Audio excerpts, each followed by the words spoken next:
I think, Is it live? am I visible? Okay. We are live, we are live, we are live, and everybody is audible and visible. Okay. Okay, great. So I welcome everyone who watches and listens and reads the content of Op India for this, I think, perhaps the most awaited conversations, stroke debates, stroke discussions, stroke fights or street fights or whatever it may be, ultimately whatever it morphs into. But this is something that I was certainly looking forward to since last evening. And I look forward to listening to each of these brilliant panelists, Arihan Pavaria, Ashish Thar, Harsh Madhusudan, and Ravilochanan Iyengar, with their perspectives on each of these different aspects of the issue. Broadly, what is it that we hope to cover is one, our respective understanding of the genesis of caste, its current application or relevance or contemporariness, and what is it that we believe should be the way forward. And we hope to address several issues which are perhaps corollary or concomitant to this larger issue. And the format of the debate, as Nupur already put out, is I think each participant gets about 5 minutes to present their opening positions, post which each of them gets an opportunity to pose rebuttals for 3 minutes each. And they will have to identify the person that this particular question or their questions are being addressed to or directed at. And the person gets 3 minutes to respond to those questions. Once we are done with this, we take questions from the moderators, hopefully 2 follow-up questions each to each of the panelists. And then we throw the questions open, or rather the session open to the audience for their questions. There is a decent chance that some of our questions, as part of the moderator's questions, could actually be from the audience questions itself. Be that as it may, we will try and ensure that as many questions are taken as possible, because I think this session has attracted a lot of attention and the backdrop to the session, of course. So I hope to hear the erudite views of each of the erudite panelists, and let's have fun.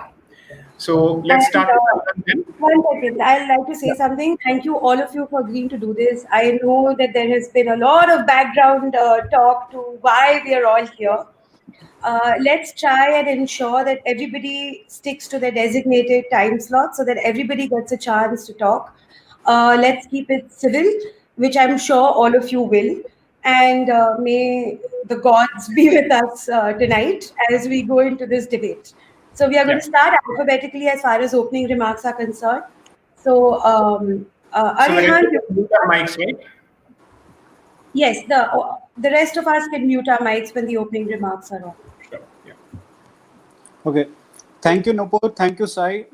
First of all, we should all remember the upcoming August 5 event, that we should, recognize the importance of our Hindu identity, the importance of keeping our traditions intact and protecting it, and the importance of coming together and achieving. If we all come together and achieving, that's what we should focus on, whatever the content, whatever the debate we have today. So starting with the topic, of course, caste discrimination. First of all, I would like to say that we should avoid the usage of the foreign words like caste and focus on our own words like jati and varna, which will give us a better perspective, a better understanding, and resolving our differences, whatever they are. So as Nicholas Turks, renowned scholar on caste, he mentioned, why I'm saying this is that the caste, the word, if we use caste, then it has certain connotations from the West, from the Portuguese, if we take that. Then, he pointed out that, as I will just quote him verbatim, he said that using that word caste, it created an impression that under the British system, it became a single term capable of expressing, organizing, and above all, systematizing India's diverse forms of social identity, community, and organization. So this is something we have to look at. Now, let's look at the history, genesis of Varna system. I believe that it is not central aspect of Hinduism. Sanatan Dharma existed before the birth-based Varna system came into place. We know from the scriptures, from Vedas, that there is no mention of birth-based Varna system. We have mention of Brahmanas, Kshatriyas, Vaishyas, and their respective roles. But it was not birth based. Now, as we progress as a society, around 1,000 years, 1500 BC, we start seeing that rigidity is taking place, and this is also attested by the DNA evidence from 2,000 years ago, that the endogamy is settled in, and then it is enshrined in the society. So we also see that from the Vedas, we don't have that mention of birth-based varna, but as we move to Puranas, Brahmana texts, and Smritis, we start seeing the even codification of the existing mores. So that is briefly I want to touch upon the what is the genesis and how it is transformed from non-birth based to birth based system. Now, the another aspect is the contemporary discrimination that we have today. Uh, Most people, as we have seen, that people have been asking us to include that person, this person from that caste. They assume that it is a simple caste system with rigid hierarchy, where one caste is Brahmins oppress the others, or OBCs oppress others.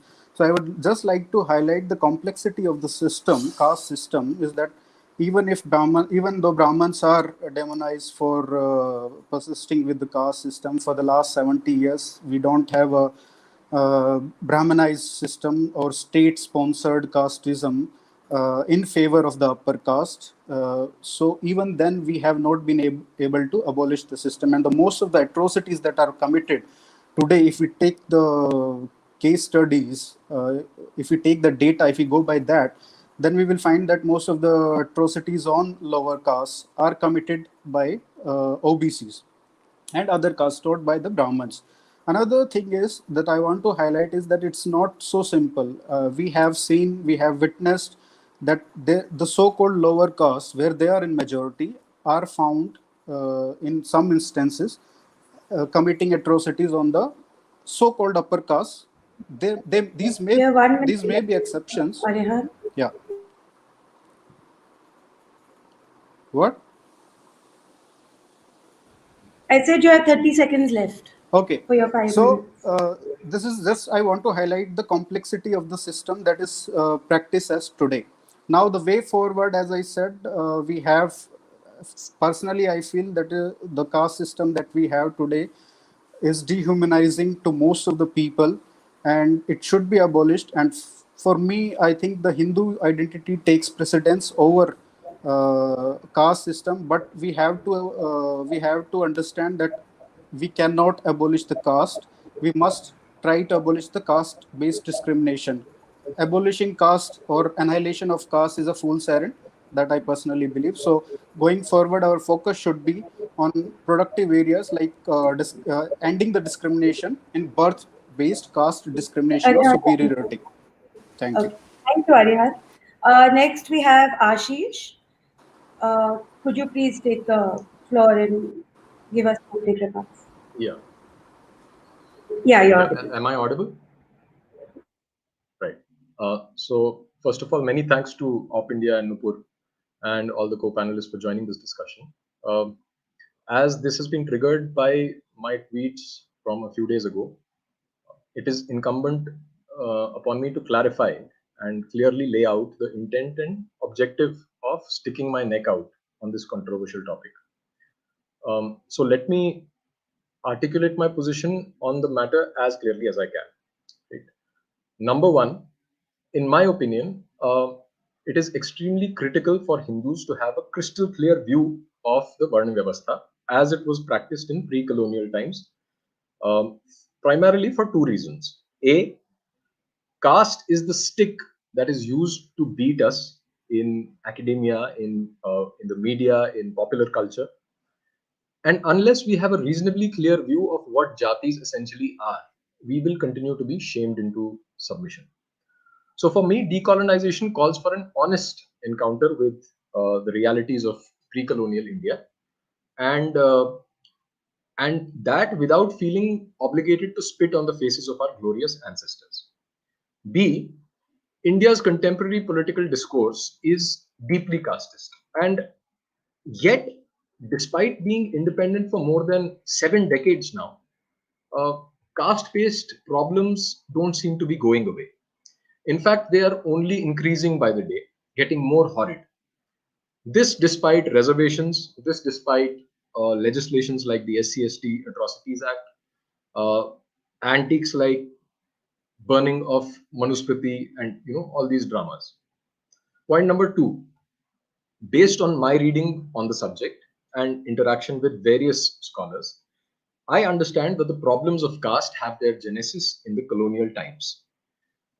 With the breakdown of traditional institutions and a profound disruption in the socio-economic life of the people of India. So I argue here that the so-called lower castes fell on bad days not because of, but despite the Varna Vyavastha, right? Not because of the Varna Vyavastha, but despite the Varna Vyavastha, I repeat. Because Varna Vyavastha, I view as like I mentioned in the tweet, a nature-nurture matrix and a social security net that was formalized at some point in the past. Number three, I vehemently disagree with the colonial narrative of systematic exploitation of the so-called lower castes of pre-colonial India. When I look at the material achievements of the Hindu civilization, I see temples, sculptures, paintings, art, and unparalleled craftsmanship. All this to me is plain and simple Shudra glory, right? To deny these jatis their place of pride in history has been a failure of the Indian English educated elites of today. And to be honest, if I'm ashamed of anything, I am ashamed of these modernistas.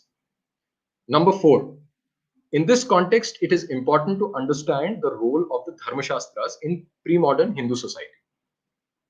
They were not edicts or commandments, but a crystallization of centuries of experimentation and an expression of the will of a free people, much like the Constitution of India is intended to be. I don't know if it does that, if it is able to do that. That Sai Deepak would be a better person to answer, but at least the intention was there.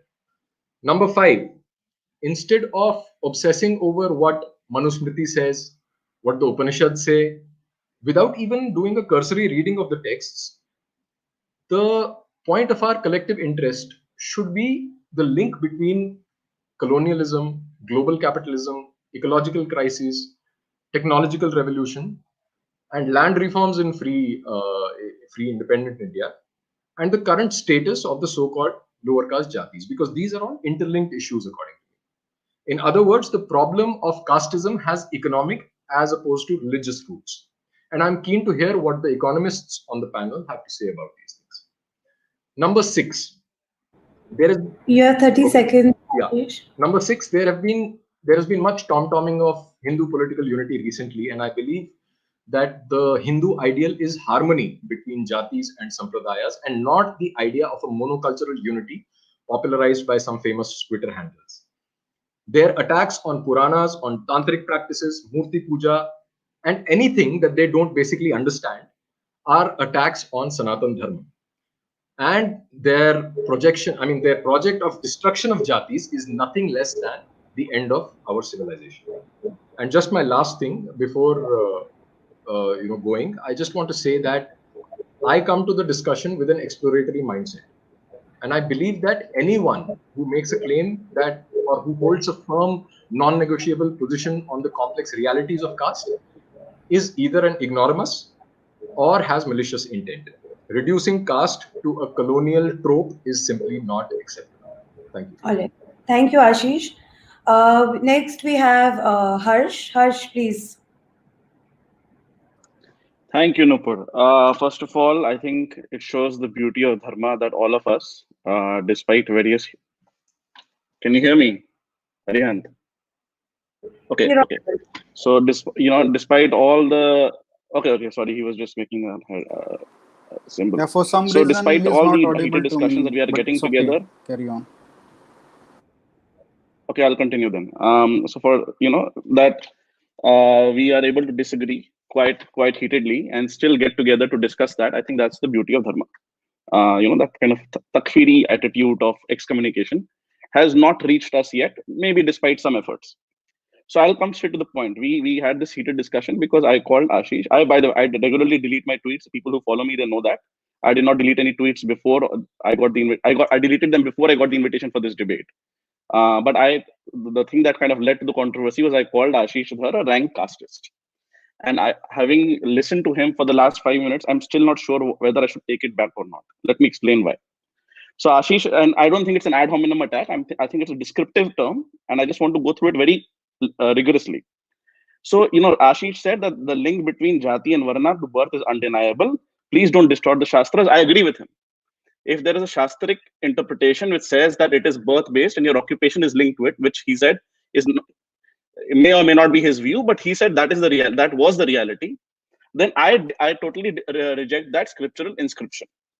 So then he wrote, well, but the important point is the question of authority in dharma is critical to our survival. Right?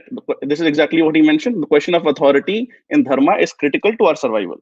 He does not have a view, but he says self-congratulatory reformist bakwas. So my point on this is, okay, dharma is it has multitude. It's got a grand word. There are 500 million non-Indian Buddhists outside of India. There are many Westerners converting to various forms of dharma or dhamma. Within India, you have Arunachal Pradesh, you have non-Hindu dharmic panths. In Jharkhand, you have non-Hindu, the Sarmaism. You have modern day gurus who say they reject any kind of caste and they promote inter-caste marriage. And the RSS says, including Bhaiyaji, Suresh Bhaiyaji, that Dalits should be allowed into temples. If any Shankaracharya, respected Shankaracharya, says otherwise, we reject that. So if there is a claim that these guys are not Hindus, I want to listen to that claim.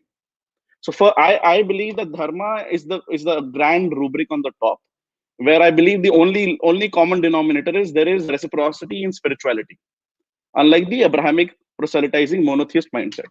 Within that, you can come to either Indic religions or Hinduism directly. Indic religions, I say, because some religions don't like to call themselves Hindu, even though substantially I think they are. And within that, if you come to Hinduism, not just, I was talking about the Honorable Puri Shankaracharya, the Honorable Dwarka Shankaracharya said Sai Baba is not a Hindu. So I've gone to the Sai Baba Mandir. I've also gone to Trimbakeshwar next to it. I have an intercaste marriage. About the intercaste marriage, Puri Shankaracharya said that intercaste marriage leads to bestiality. It will eventually lead to interspecies marriage. I can give you the video. It's on 3 minutes, 25 seconds. I can post it on Twitter later on. So when I listened to Ashish, what he was saying was, he said he does not have his own view, but he rejects reformism. So my question to him, if you cannot say that authority in dharma, you can say dharma ke niche Indic religions, uske niche Hinduism hai, uske niche Brahmanism hai. I am not excommunicating Brahmanism. I'm saying it is a subset. I'm saying you do not get to speak for the entire superset. The question should be the authority in the subset of Brahmanism. You cannot therefore say there is a question of authority in dharma per se, and oh my God, you are not listening or fully agreeing with the four honorable Shankaracharyas. So it is critical to know that going forward, it's very good to know the theology and the history in the past. Going forward, should we believe in birth-based occupation, yes or no? A very clear answer would be required. I am horrified to think that you can say that a Dalit person cannot open a business, or that I cannot join the army. I come from a Baniya background, or some Brahman person cannot open a business or cannot work on the farm.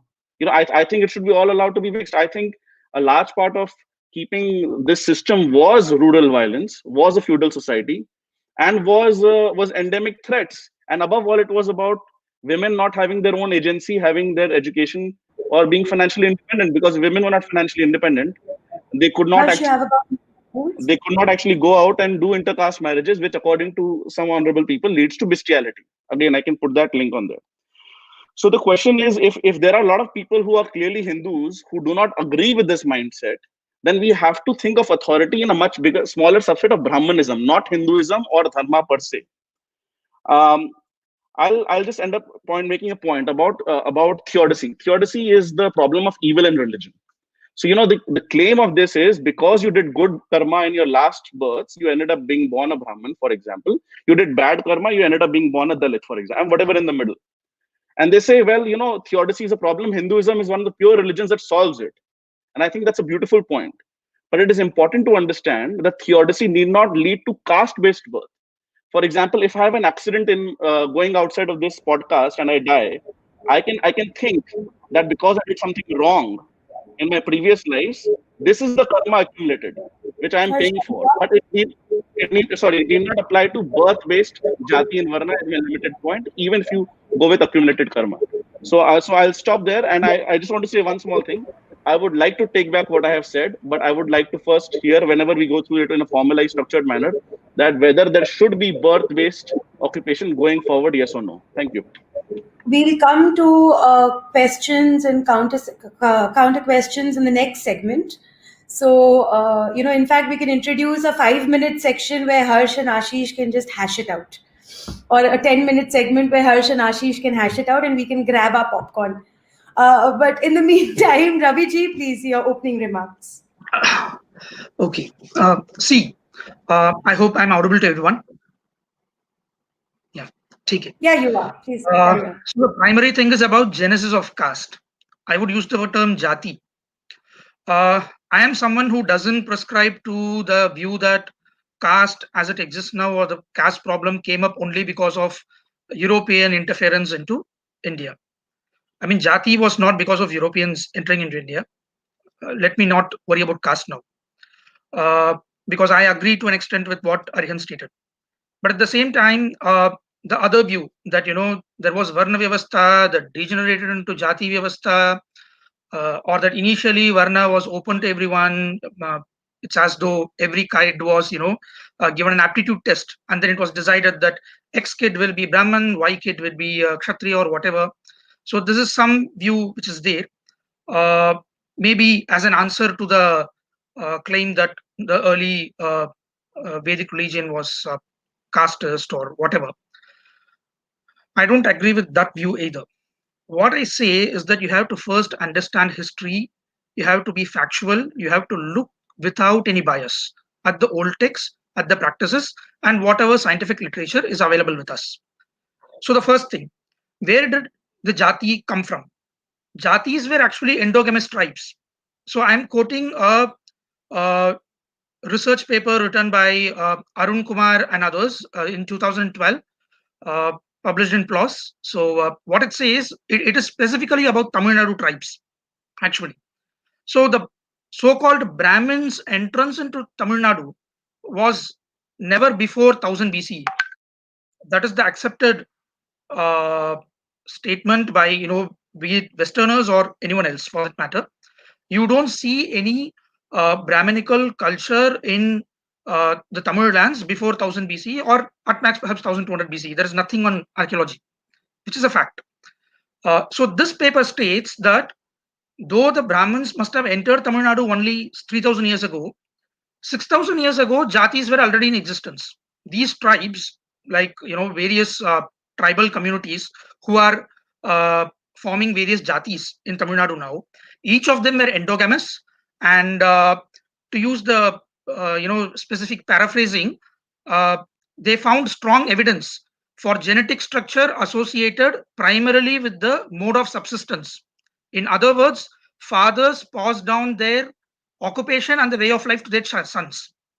So what I see is that we had too many endogamous tribes. India was a huge nation. There were too many endogamous tribes. The Vedic culture spread from its heartland of Saraswati civilization to the other parts. If you talk about genetic admixture, which Arihant mentioned, the same paper also mentions that the admixture happened between 2300 BCE to the first century of CE, which is exactly the time when the desiccation of Saraswati started. People moved out from their homelands to the other parts of India. And wherever they went, they started spreading the Vedic culture. This is where admixture of various genetic materials between the different peoples has happened. And by the first century, everything was once again fossilized. It is a period of some 2000 years. Anyway, this is the basic stuff. Now, coming to the point of jati, what has happened is all these individual endogamous tribes, they were taken as is and whereas into the Hindu mainstream.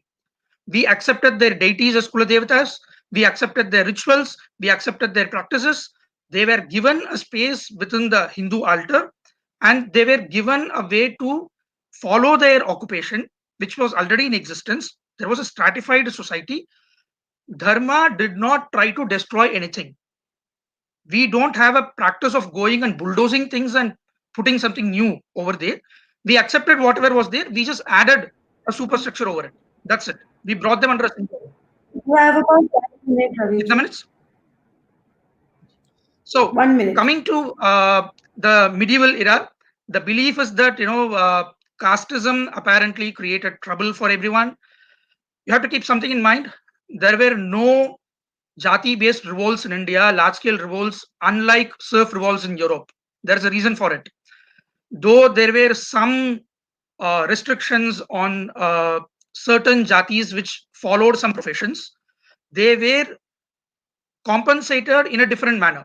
I don't say it was right, I don't say it was wrong, but look at it for what it was, learn it, and then speak about it. The compensation being that, for example, I'll give a specific example in Chengalpattu district of Tamil Nadu. The records are available even till 18th century. The so-called Harijans, they were not required to pay any taxes. They were not required to pay even their house tax.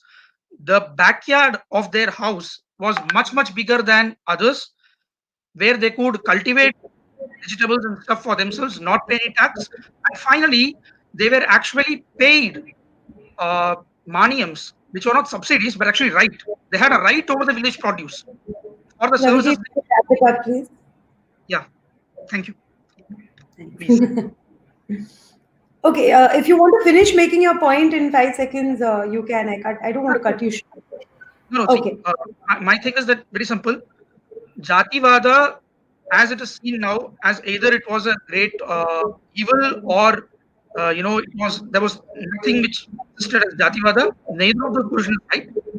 It did exist, but it had a benevolent form, and it also had certain restrictions. Look at it for what it is. First, be descriptive without pushing your opinions upon what was in the past. Okay. Just before we go to Sai, I would like to just answer one question. A couple of people, especially one Miss Usha, is asking me over and over again, and she said she won't stop till I answer her, saying, how can we have a panel discussion on caste and caste discrimination without representation from the oppressed community, which is scheduled caste and scheduled tribes or the Dalit community? I want to tell Ushaji that Ushaji, this is just the first step that Op India has taken in discussing certain contentious issues within Hinduism. This is an issue which we are introspecting on, and we are trying to reach a consensus only because there was a huge discussion that already happened on Twitter, and we are just trying to formalize that discussion in this debate. I assure you that going forward, we will have representation from all communities and all people, and we will carry forward this conversation in the coming months. So enjoy this debate, and I assure you we'll have following debates where your grouse will be taken care of. Yeah. So I have two suggestions. I believe that each of the panelists perhaps needs 2 more minutes to make some of their points, because I suspect even Harsh had a couple of points to make. Okay. So here's what I would suggest. Initially, we had proposed 3 minutes for rebuttals and 3 minutes for responses from each party. So maybe we give them 5 minutes where they use 2 minutes for the points that they have left and the rest for the rebuttals. You get 5 minutes further, however you choose to use it, but that is the time that you get for further points as well as rebuttals. I have just one point to make, and it's important. See, the thing is, I don't want this particular panel discussion of the session to be accused of elitist discussion of caste without inclusion of the oppressed community. Okay, one, that's not the intention at all. There's a specific reason. To be honest and to be blunt, the genesis of this particular session is what has happened over the last 48 hours or more than that on Twitter. Yes. And since that discussion involved people, specific individuals, those individuals, along with a few more others, are being given an opportunity to thrash it out, because I certainly believe that this is an issue. Feminism, caste, and environment are 3 issues which are central to the civilizational debate, because these are the sticks that are being used against Hinduism by the other side. And therefore, this particular discussion was important so that people can let steam off in a civilized fashion without having to resort to a Twitter war or continue with it, because at the end of the day, that forum does not accommodate any kind of nuanced discussion. but this is not in any manner an attempt to exclude the people who are meant to be on this particular discussion, if I say so with a lot of respect, and with respect to all of these participants, and including myself. There are better informed people on the question of caste and on the issue of caste who are entitled to speak on this particular issue. Therefore, I don't think any of us, at least I can't pass off as remotely qualified to speak on the subject, which is why I have chosen consciously to stay out of this particular debate, but to only act as a moderator. So a clarification, I think this is a beginning, and we will certainly continue with this discussion because I think this is only going to start a few more questions. So I think why don't we go back to Arihant now? So 5 minutes each to each participant, however you choose to use it, but you get 5 minutes to basically address any further points that you have and then questions that you may want to pose to any other panelist. And please mention the panelists so that we can then go to the panelists that you have posed the question to. Okay, so one point I wanted to make, but I couldn't, was that the identities of Varna were very fluid. That is my reading from whatever I have read, and we have so many examples. And Raviji, I would like to, just few examples. We know Mauryas, Chalukyas, Rashtrakutas, all these kings, weren't they Shudras? These castes or these families. And when the Guptas were Vaishyas, and Shungas were Brahmana kings, so they also became kings. They did not have, if the system was rigid. I just want to understand your interpretation of this, because my reading is that the identities were not fluid. Some people say that these are exceptions and which prove the rule. But I want to understand from you, what is your take on this? Were they, if we have such elite examples from the society, when we are supposed to have the so-called Brahmanical system at its peak, right? We have so many kings from different castes, different varnas, who are becoming kings, who are not just kings. I mean, people born in Kshatriya family, they become Brahmanas. People born in Shudras, they are elevated to the highest status. So how prevalent was that? Was it just exception or just also kind of norm? Second, second question that I had, there are so many questions. This is about past. The contemporary discrimination, that is the main crux of the matter. Well, how do we solve that issue? So Ashish said that it's, it is not, he seems to be, in disagreement with the, I don't know, Hindu unity. He had some things to say on that. So I would like more clarification on that. What he means, is that Hindu unity impossible to achieve, or it's okay if we have to be in harmony with each other. The castes have to be harmony with each other. That is our past, but we also face insurmountable challenges in the 21st century from the religions, from the the systems that are unified, that have more population than us, more power, more money power. So all these things, how do you see that? And do we not need Hindu unity? Does not the caste should become a secondary, and Hindu unity should take precedence in form of identity? So these are my two questions to you. Of course, I have a couple of more, so I can take it later. This is more in the sense that the effects of caste discrimination that I have, I want to ask Ashish. So we hear that so many people want to convert to Hinduism, especially Muslims, and the society does not accept those people back into the society. They don't want to, the rural system. It's not proper or politically correct to say, but they don't want to marry their daughters into the families which have been converted. So that's a resistance that is coming from that side. And the acceptance is not there. So what is the reason that a Hindu family does not accept a person marrying a Muslim girl, but a Muslim family readily accepts a Hindu girl? So I want to understand why that is. Is our society, Hindu society, exclusive, as people say, that this is the reason why we do not accept anyone. We are inward looking people. So I want to understand why is that, and not just Hindu families.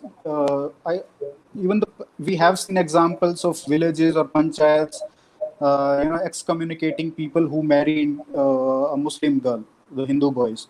So I want to understand that kind of discrimination, that kind of exclusivity.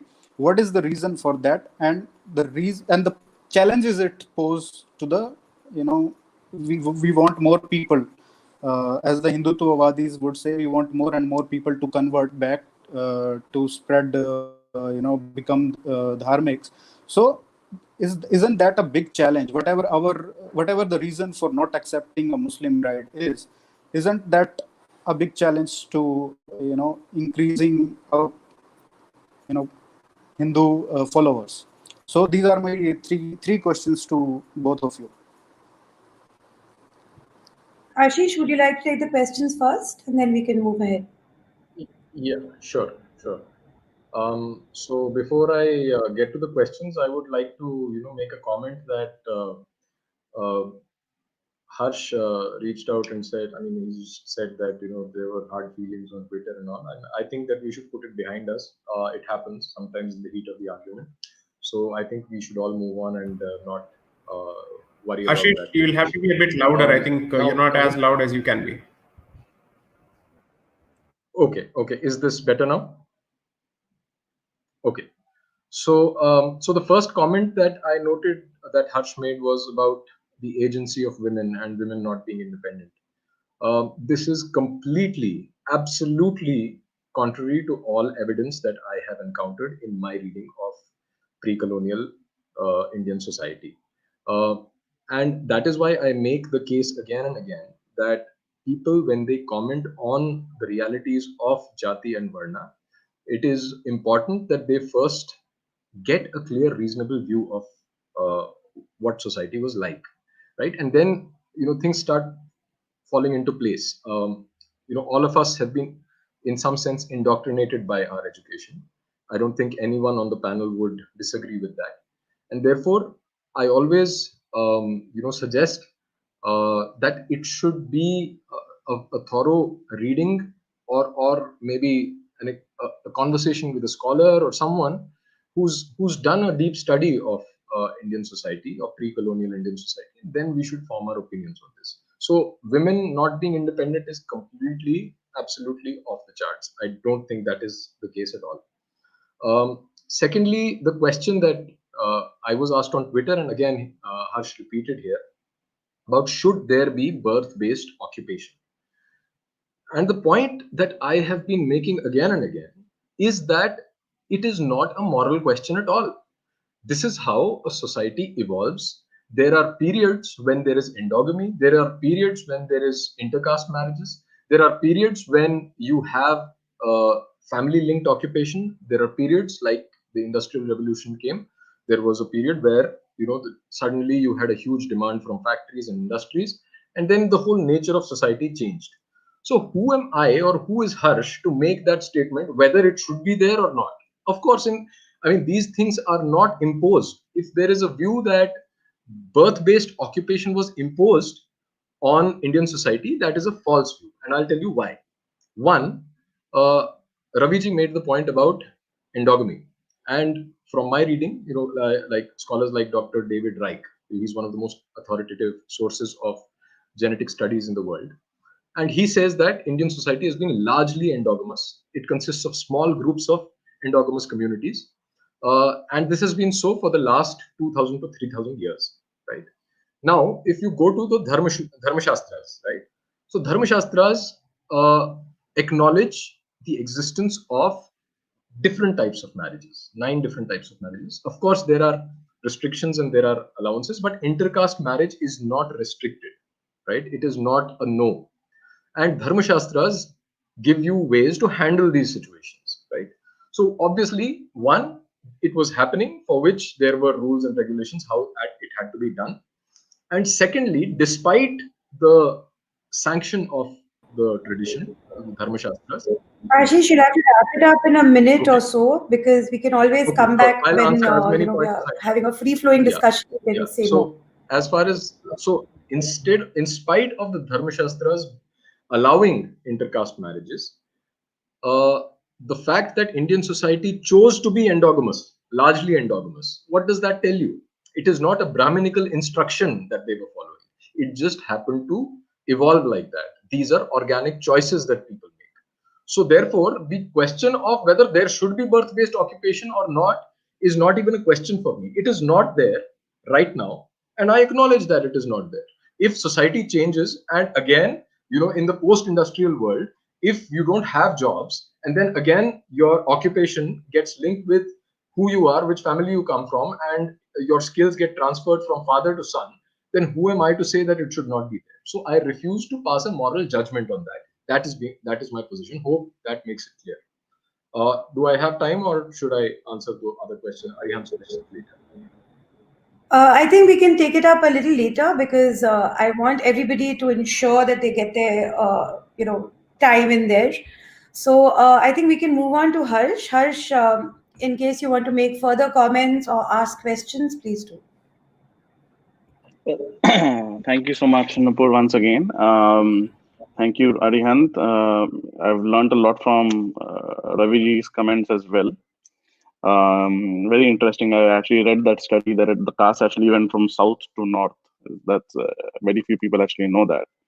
So what I acknowledge what Ashish has said, and in my future comments, what I'll do is I will not personalize it on Ashish. I would say my personal view is it is easy to take a normative view about what should be. Ashish has decided not to. I'll leave it at that point. Fine. So let's see.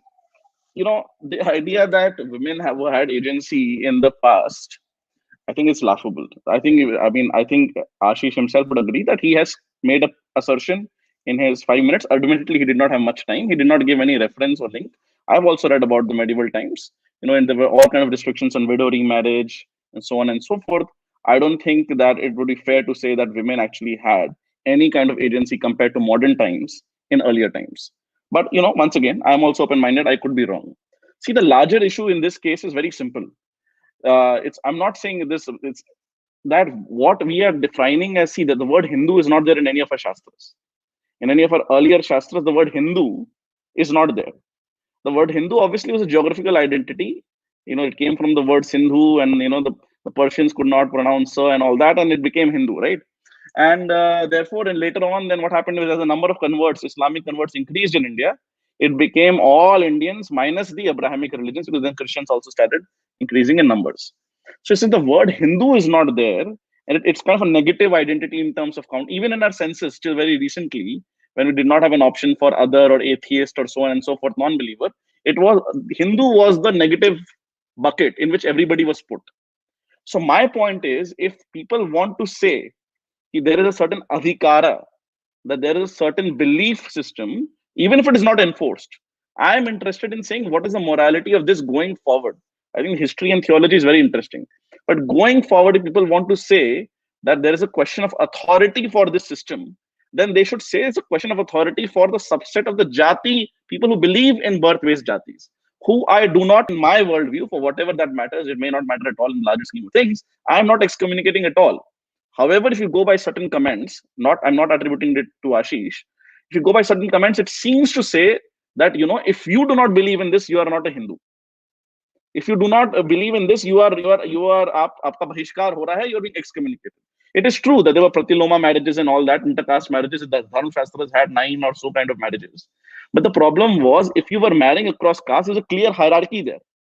I think one of the fascinating talks that Sai gave was at IIT BHU. I think somebody asked him a question on caste, and I think he did not maybe he did not have much time. But in one of the things he said, caste is horizontal; it was never vertical, hierarchical.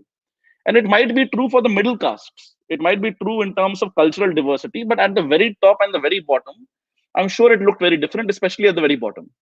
I'm a bit surprised that Raviji is saying that it is a benign system whereby the Dalits actually got benefits. If you're living outside the village, anyways, land is less valuable there. I mean, this really sounds, again, I'm not saying that this is Raviji's intentions. I'm simply saying that many of us have biases to say that Dalits were somehow benefited in the system when just recently, a girl was not even allowed to be cremated in the village in Uttar Pradesh by Thakurs. And then we see it all in Haryana and Uttar Pradesh, even in Tamil Nadu, that people have to go put the body from a bridge into the water below because they cannot cross upper caste lands with the body. We've not been able to give dignity in death to our people, and here we are being ambivalent. Let us be very honest. We are not explicitly saying this is wrong. Now, I agree with a significant point that Ashish mentioned. A lot of this is economics. Per capita Harsh, you have about 1 minute, right? Yeah. So, for example, historically, we had about $500 per capita income, depending on how you adjust for inflation across the world. India is right now, in nominal dollar terms, $2,000 per capita. America, $60,000, right? I think somebody mentioned about what do economists take would be on it. I think as you urbanize, automatically this thing further and further dissolves. So, I mean, a large part of this discussion actually becomes beyond the point. But what is interesting is going forward, does the point of view that Shastra ordained birth-based jati, even if it is not followed, does it have certain prestige in our worldview, in our Hindu dharmic worldview? Does it have certain prestige? And if it does have certain prestige, there is no point saying there is propaganda against us, people are misunderstanding. Yeah, they will obviously misrepresent to some point, but there is no smoke without fire. We have to first make the problems in our own system go away before we constantly play victim. So I am here saying that if there is any Shastra which says there must be birth-based occupation, I am a full Hindu, I'm a full Dharmic, and I totally reject it. And I dare anybody to tell me that I'm less Hindu or Dharmic than them. And just one last point, 20 seconds. Arihan's point is very interesting. If we want to be a quote-unquote missionary religion again, if we want to expand and not just play defense, see, caste may have had certain values when you play defense. I'm not saying there are not nuances in our history, but if we want to quote play offense, a very different strategy is required. You now have a civilization that is transforming into a nation through a state, through one common independent democratic state. And now we can have a different worldview because we can afford to be aggressive going. I'll leave it. That is also just one thing I would also like to add in this, what Harsh said, that whether you also support the missionary zeal, acquiring that zeal to acquire new followers, is that allowed in the Shastras? So please address that also. Okay, so I think that point has been made. We'll go to Ravi ji, and then Ashish, if in 30 seconds or so you want to ask somebody a question, you can do that, because I think most of your time went in answering a question. So in case you want to ask somebody a question, you can do that in about 30 seconds after Ravi ji makes his points. No. Just a second. I don't think that should be given to Ashish without the permission of other panelists, because you're giving 30 seconds to one particular participant. So please ask the No. Okay. I'm fine with it. I'm fine with it. I don't want Okay, to you know ask. what? Then great. So then Ravi ji will speak, and then Sai and I will ask 2 questions each to each panelist, and then we will throw the floor open for a free-flowing discussion. Ravi ji, please. I'll first answer Arihan's question, because that is very close to what I wanted to say. So yes, Jati was set in stone. They were endogamous tribes which became part of Hinduism. Now, Varna Vyavastha was actually fluid. Jatis en masse could go up and down. See, the movement was not based on single individual. As I said, there was no aptitude test which was kept for these kids, and whoever passed it at 100% got one Varna, 30% got another Varna, or whatever. No, it did not work like that. What happens, particular jatis by themselves, they could go up and down. There are examples of jatis which have gone up. Caste is one recent example. They are now treated as Kshatriya. The Rajbanshis of Kuch Behar, Panchanan Burma, he claimed that they had Kshatriya ancestry. At least in the past 1000 years, they were not known to have even underwent Upanayana Samskara, but they claimed Kshatriya ancestry. He brought the Brahmins. He got Upanayana for everyone. Now they are indeed identified as Kshatriya by everyone in the so-called Brahminical religion, as someone might call it. Raviji, I'll just interject so that the point is a little clearer, because even I couldn't understand. So when you say that they have been accepted as such, who is the authority that is accepting either their upward movement or their downward movement? This is what even I would like to understand. See, in case of the Indic civilization, it is always the majority of the others. It is never a case of one pope declaring that these people have to be accepted as Kshatriya now.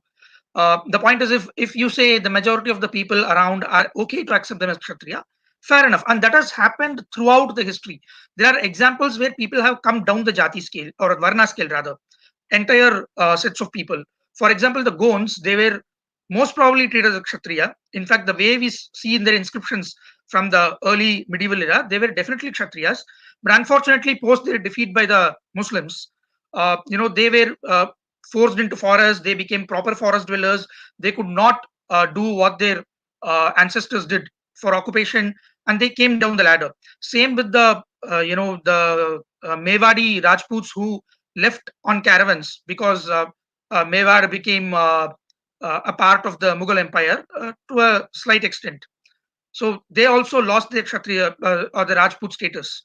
And even in the very obscure past, you have an example of an entire royal clan being converted into Brahmins by Maharshi of the Bhrigu clan, because that clan was supposed to be killed by another king, and to protect them, he converted their Varna. You have about 1 minute, Ravi. Yeah. No, I said you have about 1 minute. Yeah. Okay.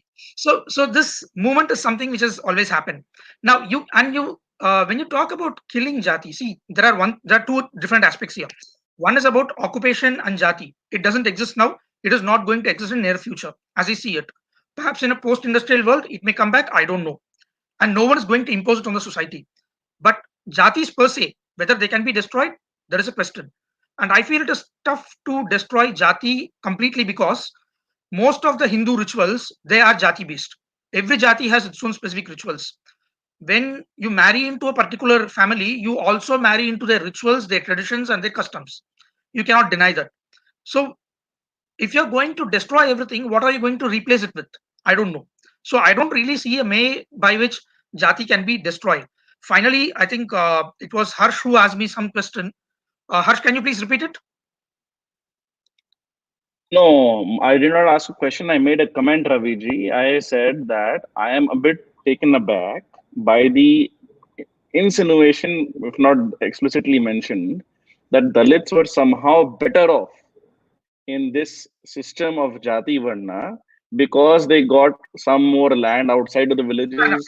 or I'll they just did not pay some taxes. And it is somewhat similar to the claim that women were very very well off, because I can again quote you the Shankaracharya of Puri and what he mentioned about women, but I will not do that. I don't know whether you understand it. Anyway, Nupur, can I have 30 seconds? Do I have some time? If other panelists don't mind, because your time is essentially up, are other panelists okay with it? All right, everybody's okay with it. So sure, Raviji, go ahead. Okay, so here's the answer. The question about Benin situation was in comparison with the serfs of Europe or the post-British situation in India. It is not whether it's not a normative question. As I said, it is comparison, and in comparison, the situation was better, which is why there were no serf revolts like situation in India, because these people, for all their restrictions, also had certain benefits out of it. It was a system which was set up together by the people and not mere. Yeah, that I agree That's with. it. I'm in agreement with you about comparing with Western Europe. I'm in That's agreement what I on meant that. to say.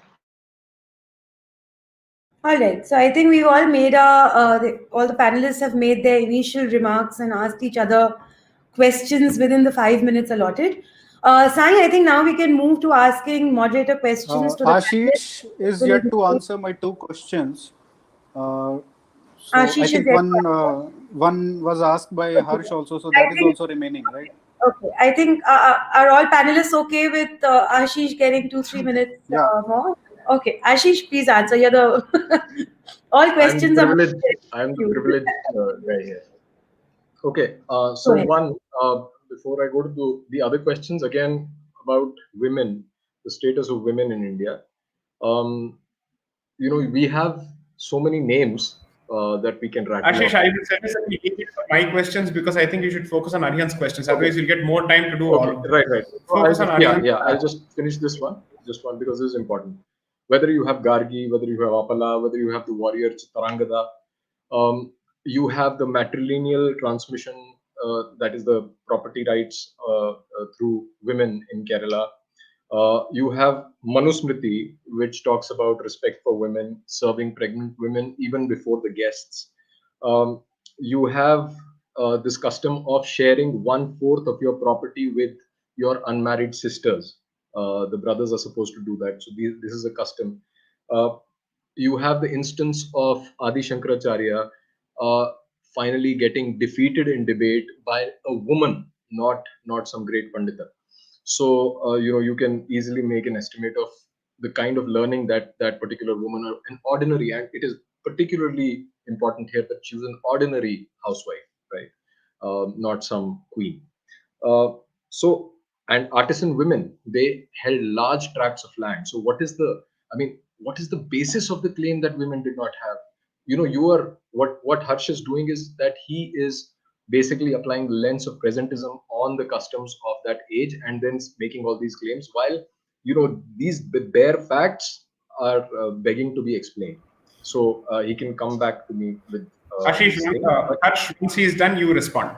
Yeah, I'll just respond in 15 seconds. So once again, just like I told Ravi ji, I am ready to immediately concede the situation was better for women compared to, say, Europe at the same time.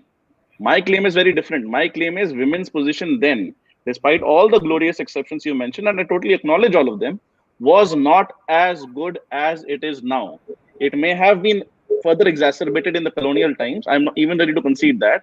But even before that time, they were not as good as today. I'll just leave the claim at that. So you are, in that sense, your Can I make point of a presentism is point actually in right.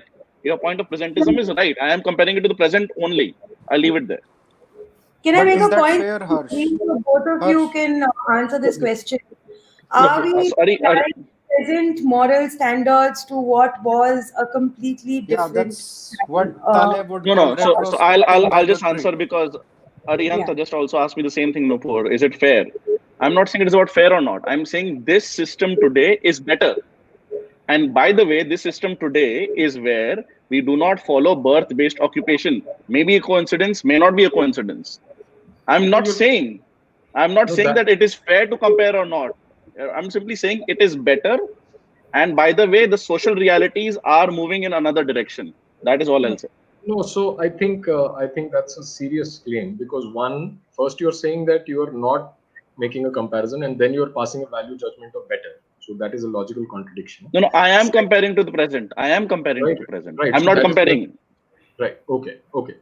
So that is one, and the other fact is that you're looking at it through the minuscule, your set or your sample size of women around you, and you're not going. I mean, you're not going into the villages. You're not looking at the oppressed classes, for example. You're not looking at their condition today, and that I the can wide I can say the same large about amount. about your historical examples. I can say the same thing No, about I your am telling historical you, examples. I have given you examples of artisan women who were Shudras who owned large tracts of land. I can dig out the reference from where I'm making this claim. And And we today have female billionaires. So yeah, so that's fine. I'm not saying that today that's women fine. are not, but I'm talking about I'm just saying Shudras. they're better. You made the claim that they were not doing well. I'm saying I'm not talking about Brahmin women only or Kshatriya women. I'm talking about Shudras, the artisans who owned lands, large tracts of land. They were rich. And so, I mean, I don't know where that claim comes from. So I'll go to the next one, which is Arihant's questions. The question of Hindu unity versus harmony. So, Arihant, unity as such is basically an imposition of one standard, monoculture, on the entire lot of Hindus in this country, right? Um, when I say harmony, you can just picture what happened in Sabrimala. I am not an Ayyappa devotee, right? I have never been to Sabrimala, but I stood with my brothers and sisters who are devotees of Ayyappa, and we fought together, right? So even though I don't belong to that sampradaya, I watch out for their cause. I watch their back in a sense, and make sure that their freedom is not attacked. So that is my idea of harmony, right? The other question is about converted Muslims, not accepting them back to the Hindu fold. So I see two reasons behind that, and I don't know why people get so agitated about this phenomenon and again attack caste blindly and like puppets. The first thing is, in the long history of Hindu-Muslim relationship in India, whenever such things have happened, Hindus have had to pay for their lives for doing such things, right? If you marry, like the case with Ankit Saxena, for example, he was beheaded for having an affair with a Muslim girl. So an this is not a one-off thing. This has been happening over and over again, and naturally, there is that fear. Secondly, and more importantly, uh, Hindu marriage and Abrahamic marriage are two totally different things. A Hindu marriage traditionally is a union of families. It is where that is why you also have some resistance, some natural resistance to intercaste marriages. I'm not making a moral objection to it. I'm just saying that there is a natural resistance to it because there is some degree of issue with families getting, the compatibility between families. So if you look at Hindu marriage that way, that it is actually a union of families and not just marriage in the modern sense, then you get the answer of why there is so much resistance to getting a Muslim bride, because she will never assimilate, and the other part of the family, वो उसका तो कोई question ही नहीं है. So I hope that answers. May I pose a few questions? Is that okay? Okay, Harsh Jaiya, please carry on. Yes. Yeah, I'll make a very quick point in 30-40 seconds about this. See, I think it's very important not to conflate Hindu unity with homogeneity. I think that is something that is an Abrahamic worldview. I don't think that Hindu unity kind of presupposes homogeneity. For example, on Sabrimala, I also supported having the custom remain as it is, and obviously Sai worked on the case from a legal point of view. So my point is, it is important not to conflate at the same time, similarly, sampradaya with jati. Sampradaya, I think, is about my faith or my rituals or what I believe. Even if I am not, never been there, I can go and develop a lifelong respect and worship for something, for a temple in Kerala, even though I don't live in that part of India. So it is not, in the same household, for example, I am Shiv Bhakt. I don't pray to Hanuman much. My mother prays to Hanuman. My father has a photo of Ram in his cell phone. I have never done that. For me, somehow Shivji has been much more fascinating. So the idea that Hindu unity will force all of us to believe or act in a similar way, even within the same family, I think it needs to be discussed a bit more. And the sampradaya part should not be conflated with the jati part. It is true that if in a Muslim or Christian context, unity will mean homogeneity, because otherwise you'll have schisms. And therefore, I don't Also, think another Ashish, with due respect, should, and I'm not saying he's deliberately doing it, should not be allowed to get away by saying unity is homogeneity. It is most certainly not. Ashish, another point I would like to just add to what Harsh has said. Why this, if there is so much harmony, why it should lead to Hindu unity by itself, right? If I am supporting Sabrimala devotees, then it's unity by itself, No, by exactly. definition. That is the thing. That is the thing. I mean, Let's wrap this segment up quickly, because then we won't leave anything for the last segment where we are going to have a free flowing discussion. okay. No. So the question of Hindu unity again. I mean, and I speak this from experience because I've created enough content regarding the cases that we've fought through People for Dharma and Indian Collective. And so, I mean, the kind of reactions that you get, for example, the recent case of Pashubali ban, right?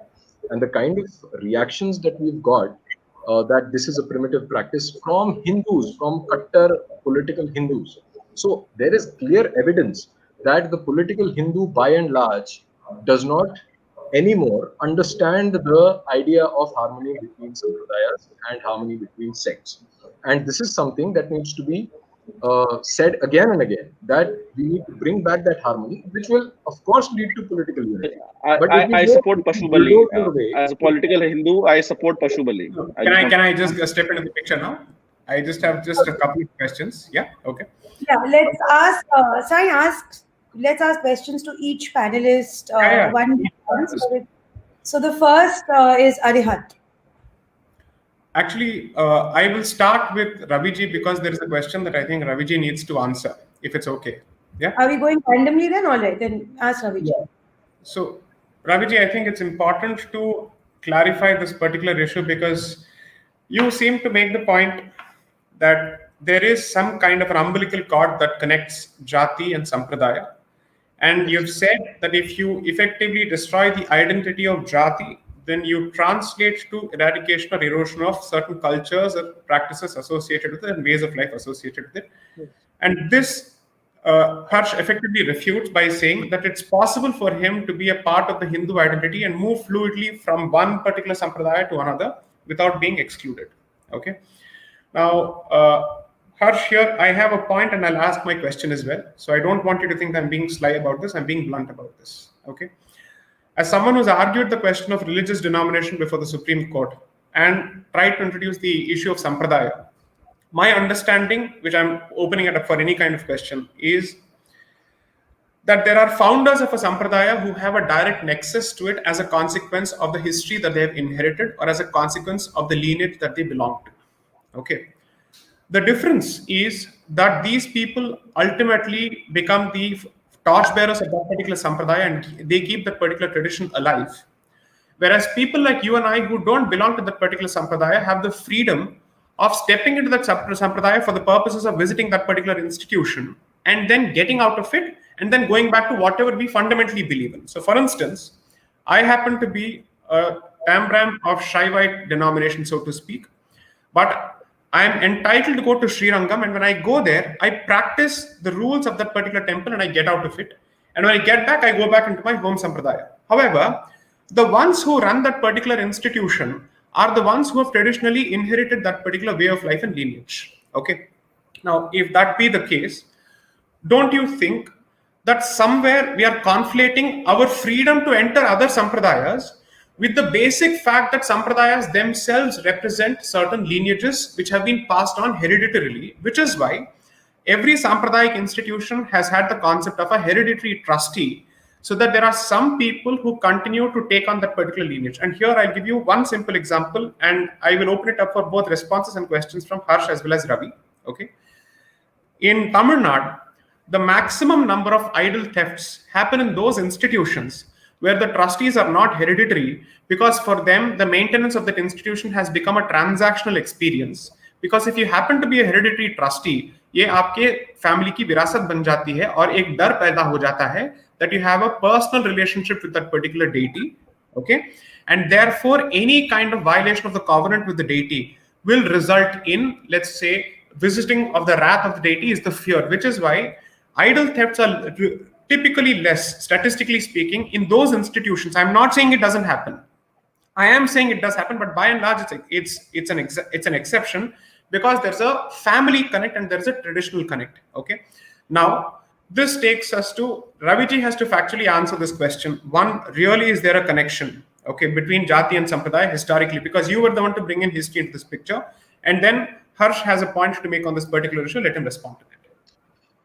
I would say Jati and Sampradaya have a very, very strong connection, because see what Harsh talks about, they are the the superstructure, Hanuman or Ram or Shiva. These are superstructure deities, not specific to a particular community in India now, among the Hinduism. I will give other examples. Let us take the case of the Arya Vaishyas of Andhra Pradesh. They have a specific Devi, Kula Devi, called Vasavi Devi. Now, Vasavi Devi is worshipped only by the Arya Vaishyas. I have no idea. I don't even have any idea what the Purana of the deity is, how she came about, why she is worshipped, and what her rituals are, what are the special days, for her. Similarly, you have Padanatambadi Karupan in, Madurai, who is actually a Kshetrapalaka of Vishnu temple, but the deity literally belongs to the local color community. That deity might be a Kuladeva for other communities, but the colors have. Where does the community fall in the 4 castes? Where do they come under? What do they come under? Well, the Vaishyas, Arya Vaishyas are actually Vaishyas. The colors are a martial community. You can place them as Shudra or as Kshatriya based on whether they have Upavita or not. So, as I said, it's a fluid system. But the point is, each of these jatis have their specific deities, their specific rituals. And if you're going to destroy jati and say that there is no jati henceforth, the problem that arises is most of these people's faith and lives revolve around these jati deities. When they have a problem, they immediately go to their Kuladeva. They don't go to some Vishwanatha and Kashi or Jagannatha and Jagannath Puri. Let us be blunt about it. You go to your local village deity, you go to your Kuladeva. Even in practice, when you go to some Jyotishi, the first question he will ask you is, have you done proper Shanti to your Kuladeva? With any problem you go. So you are trying to hit at the very root of the faith of these people. And if you don't have any kind of a system which can, replace it, and I'm sorry, you cannot replace it in a single stroke unless you're going to convert them to some other form of religion. And I'm telling you, that is the kind of violence which Abrahamic faiths do, we should not be doing. So you can have intercaste marriage if you want. You can have, of course, we are having all these things. Of course, we don't follow jati-based occupation, but you cannot destroy jati as an institution. That's the first thing. And a follow-up thing to Harsh. Harsh, just one moment. I actually wanted to speak on this. When you said that today the situation is far better than the past, I'll tell you, this is not the first time all these liberal rights or women's rights have come up. It is a process. It is a wheel. It goes up and down. 4,000 years ago, all your liberal ideas, women's rights, everything was available in Babylon. 2,000 years ago, they were available in Rome. Once the empire of Rome came up and the emperors were trying to keep the place together. But, there is a very good book by J. Unwin. It's called Sex and Culture. You might like to, you might actually want to go through it. The idea is that there is a pattern. There is a pattern on all these things. It is the change happens according to the requirement of time. Something comes up, then it vanishes. Something comes up again. So don't think that it is, something is better than the other. It is actually a result of the historical requirements. That's it. Harsh, over to you. It's up Yes, to you. okay. I think thank you, Raviji, and thank you, Sai, for a very nuanced question and kind of playing the devil's advocate to both Raviji and me. So I'll answer the question. I think we need to again. There were two conflations, right? One conflation was between Sampradaya and Jati. The other conflation was between unity and homogeneity. Now, even within Sampradaya and Jati, there's another conflation that we are doing wrongly. What we are doing wrongly is we are conflating the management of the temple, the owners who are running, as you said, the family which is running that, the murti, the temple, the kul devta, with the broader community that may or may not expand beyond birth-based lineage, which wants to follow that. So you are absolutely right, and which actually goes to how we need to reform the temple-based system on which you and I had a heated discussion today. So and which I mentioned that Rangesh's piece along with Amar's piece, and I actually mentioned that along with their piece of local voting for Hindus, I actually support super delegates, even if it is caste-based, based on the historical rights and customs of those who used to take care of that mandir. Super delegates, for those who do not understand, is a term people who get slightly more votes per person. Generally there's one vote, one person. I'm saying super delegates, for example, they happen in the US Democratic primaries. There are some people, some eminences who get more votes. So therefore, I agree with Raviji. Don't change it in one system. There is too much violence in Abrahamic system. I'm happy to do radical goals in conservative measures. Small r, small c. No worries. Now, therefore, it's important to understand, before I come to the gender and sex point you mentioned in the second half, Raviji, it is important to mention that even if I go, for example, if I'm visiting all the Shiv mandirs in the country, and who have different histories and different kind of mappings to the local gods. This is in Greco-Roman philosophy, it's called henotheism. Henotheism is basically mapping one particular kind of god to a local god, which is basically exactly what we do, and which is why our system is so beautiful, harmonious. But if I want to go through all that and I want to pay my respects, luckily the beauty of Hinduism is nobody's going to stop me. Nobody's going to say, is this your Kul Devta or not? Otherwise, you can't enter the mandir. So I believe that I can be part of that sampradaya, even if with not as much intensity as people of the jati, especially within the jati, those who are the management of the temple. And even if we then denationalize the temple, we can give them something more than equal importance. And that can be a conservative process, which over time can become more and more democratic. So I don't think there is an intrinsic conflict between jati and sampradaya. Why? With due respect, the way perhaps you have shown, Raviji. Now, quickly on the point of women and rights, I agree with you. Nothing is linear. Nothing is teleological. Many things are up and down. Nonetheless, as of at this point, so I am not predicting the future. I'm not being teleological here. I'm not being historicist here. I'm saying as of now, I think it is objectively better, both in terms of people from so-called lower castes, as well as people from the female sex or gender. Even between sex and gender, there is a lot of political discussion if you go by the T of LGBT these days. I think in both the concepts, there is a remarkable improvement, in my view, objective improvement compared to what was there in the past. It may fall again in the future. In the past, we may still have been better than Europe or China. That's fine. But within India, we are better off compared to what we were in the past, no matter what the future is. No, but can I make an interjection? 10 seconds. No, but you haven't addressed the issue of the situation of the Shudra women when you compare it to pre-colonial India, right? They were objectively better. Here, in fact, I have a than common they are question today. to all of you, and this is built on So what how do Ashish you- is saying. I think it's important to make this very, very clear. Now, I am assuming for a moment that perhaps all of us are on the same page, that there has been some influence of cultural Marxism in the distortion of Indian history. Okay? If that is something that we admit to some extent, and I'm not going to use that to airbrush everything that was wrong with us, because one, I don't know how much of it was wrong, and are we in a position to say it's wrong? I'm not getting into that. I'm simply saying you can't pixelate everything using cultural Marxism. But if that's the case, is there any particular reason for us to negate the influence of cultural Marxism on caste discourse in India? Because if we say that cultural Marxism has had an impact on all significant areas of Indian life, especially with respect to Hindu life, is there any reason to believe that cultural Marxism has not distorted even caste-related history to the extent of and with the intent of creating a class war and a system of oppression and structural privilege, which is their standard phrase? Okay, Harsh, please start with that, and then we'll have responses. Sai, Yeah. can I just put in one more question in there so Harsh can maybe deal with both questions at the same time before we move on? So, Harsh, in your initial argument, because when I was reading, see, I'm not somebody who is very scripturally aware of what our position was with respect to caste or not. And I will like to, sort of admit that upfront. But initially, your premise was not in this debate, but before that, that the Hindu community should do away with caste altogether. Okay, but here you seem to be saying that caste is in terms acceptable when you talk about certain organizations within the Hindu society. However, you stand opposed to caste discrimination. So are you now making a distinction between jati and jativad?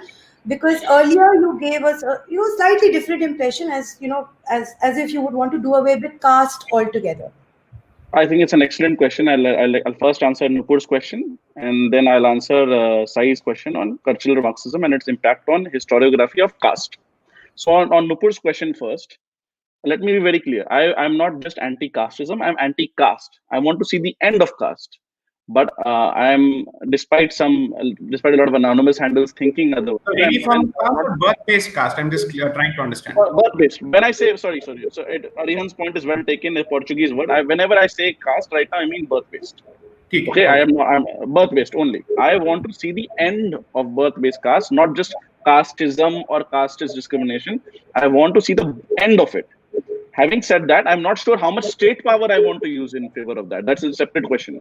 For example, the Indian government actually does give money to intercaste couples where one of the member of the couple, one of the two people are from the SC community. So by the way, the government is already doing that. So I'm not even going as far as to say that we should necessarily do that. I'm saying I want to see the end of it. But despite some rumors in the traditionalist, or what shorthand is called trad internet, I'm not that dumb.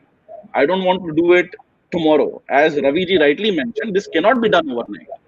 That will certainly have a kind of certain kind of almost metaphorical violence to it. But my end goal is clear, which that normative end goal may or may not be shared by Raviji or Ashish, and Arihant, I'm not so sure. Arihant can answer that separately. So I think that answers the question. Nupur, can you switch off your mic, please? Yeah. Harsh, 1 minute. Ek minute. Harsh, here I think it's important for you to go further, because I think unwittingly perhaps you're setting up yourself for a problem here. Okay. Now, assume for a moment that you have explained, and I think your position, to the extent that I've understood, is clear, that you do want to do away with the concept of birth-based caste. I'm clear about that. I understand that. Okay. Now, assume for a moment that the castes in themselves, or the members of those jatis in themselves, are comfortable with it in the interest of preserving their heritage and in the interest of preserving their way of life. As an outsider to all the jatis that you are not a part of, okay, one thing that they would want to know is, what is your right to expect that or to push towards that? And two, what is the end goal? What is the objective here? Is it Marxist egalitarianism, or what is the end goal here? No, I'll mention that very quickly. First of all, my pushing is only verbal. My pushing is only activist based. My pushing is only trying to convince people. As I mentioned right now, the government of India actually gives 50,000 rupees to a couple which gets married, one of whom is an SC, and one of them is not an SC, within the Hindu community across various states. And in fact, I think the amount has been increased of late in some states. I am not even going to the extent of supporting that. So it should be very clear that my end goal is to be achieved by persuasion. So I'm not at all saying that this should happen because of some statist social engineering. I think that's very clear. So I think what I think is, I think with modern urbanization and capitalism, this is inevitable. I think it is inevitable within 2 generations. I am just trying to provide some kind of moral and normative cover in however insignificant a way as one individual is insignificant.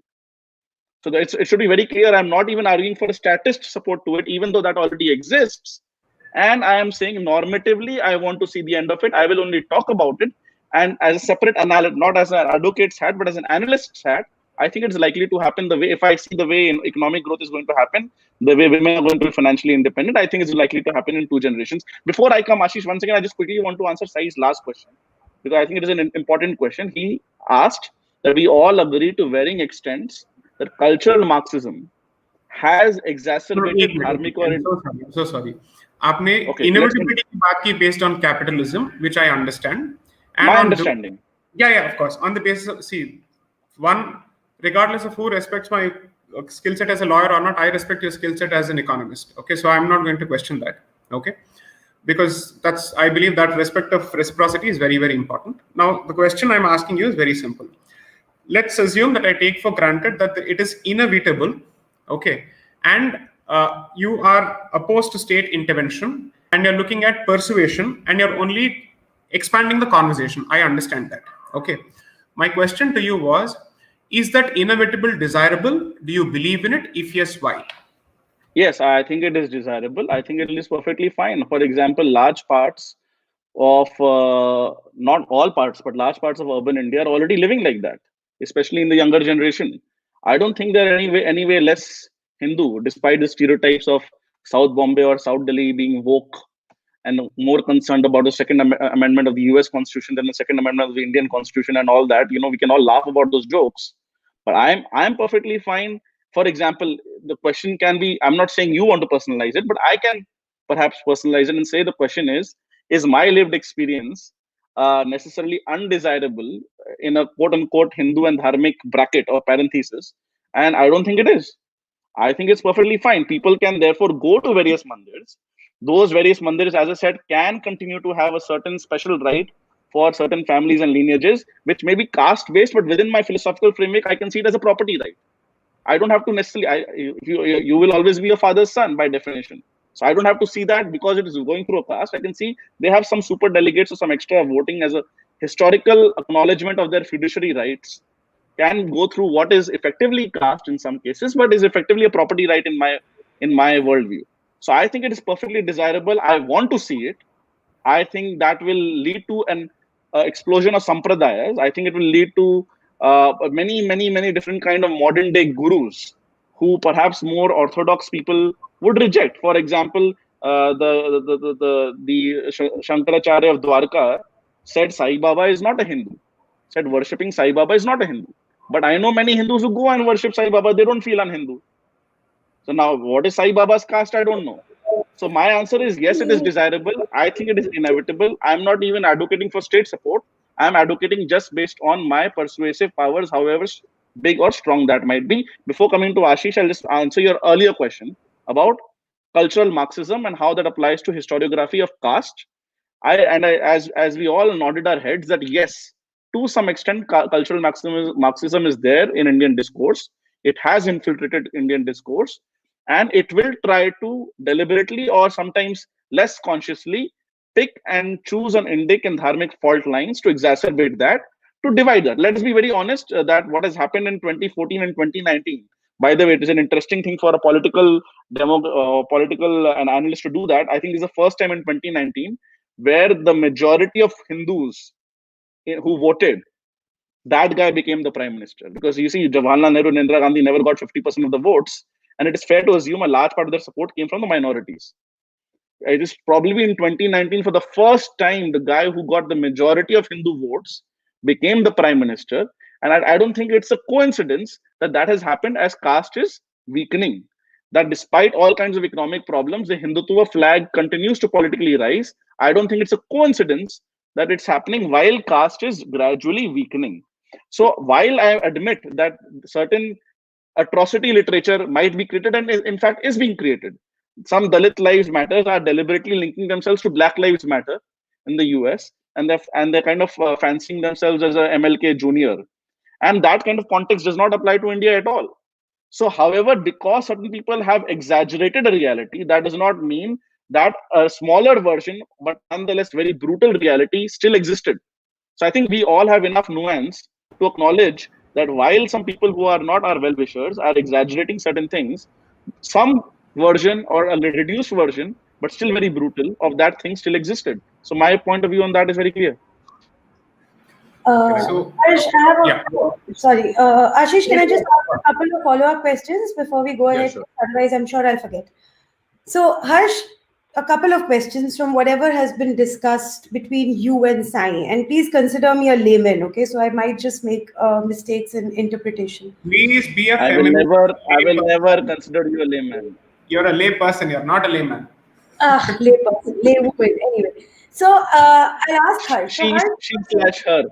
okay, y'all are not allowed to pull my leg on my channel. Stop it. Reserve it for later.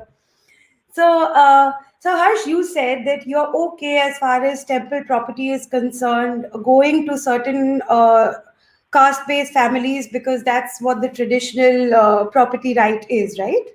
No. I did not say that. I said that local Hindus, I was referring to the Swarajya article by Rangesh and Amar, who wrote that basically local Hindus, if a temple is being denationalized, local Hindus should get a vote in that. So that is my starting premise. I agree with that, which was never existing earlier. I am saying to make it slightly more, the transition slightly more acceptable, to get this radical aim in a slightly more conservative way, you add super delegates to the family that used to be the fiduciary trustees of that particular temple before they were nationalized de jure or de facto, for example, under HRC in Tamil Nadu and so on and so forth. But So you I'm said saying, you're but that does not mean, but that does not mean that larger Hindu community will not vote on the management of that particular temple.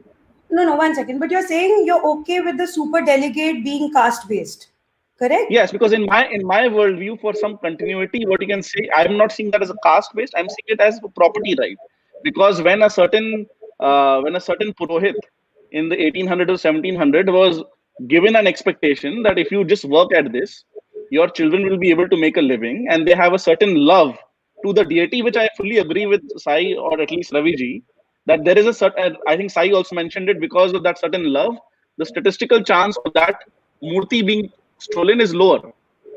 So acknowledging that, but I want that percentage of super delegates to decrease, but over time.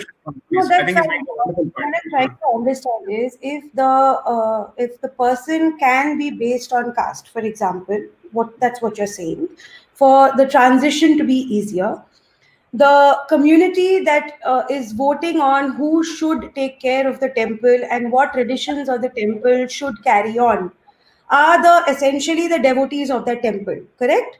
Are the ones who are Actually, going to have actually, the faith in proposal the says proposal says all Hindus in that geographical area. Actually, so proposal actually does not say devotees. It is implied. It is assumed so. it is assumed that all the people who are voting are going to be devotees and followers of the tradition of that temple. Now, I am putting forward a No, hypothetical. no, I'm not sure that they will be followers of that tradition. Actually, I'm not. That is an assumption which we cannot make. Okay, so then are we saying that Hindus who are not followers or believers of a specific temple tradition get to vote? For example, if Yes. I don't have faith in Sabrimala tradition, I don't have faith in Lord Ayyappa, even as a Hindu, should I get a say on what should be or should not be followed by the devotees of Lord Ayyappa? See, we are talking about a very diverse religion like Hinduism. This we have to keep in mind. We are not Abrahamics, right? So, A, should I get a say in what the devotees of Lord Ayyappa can or cannot follow as a Hindu, but as somebody who has no faith in the in the traditions of Lord Ayyappa, in the traditions of My Sabri? simple answer to that. Okay. Okay. Let me complete. That's one. Two, if we have Hindus voting as to who should be the caretaker of a specific temple, you are saying you view it as a property matter. I agree. However, if that person is if that person is being elected on the basis of caste, and hypothetically, if the traditions of that temple says that that temple will allow or disallow people of a specific community, negative and positive, where do you know where that caste consideration begins and where it ends? Which is why I asked you, are we making a distinction between jati and jati vad? Okay, because if No, jati, I'll hmm, please yeah, continue. I understand both the points. I'll say the first point. First point is very simple to answer. The point is we don't know what happens in the hearts of men and women. So if you're going to have a governance system, which gives right to all the local Hindus, you can theoretically say only those devotees of temple X sign up.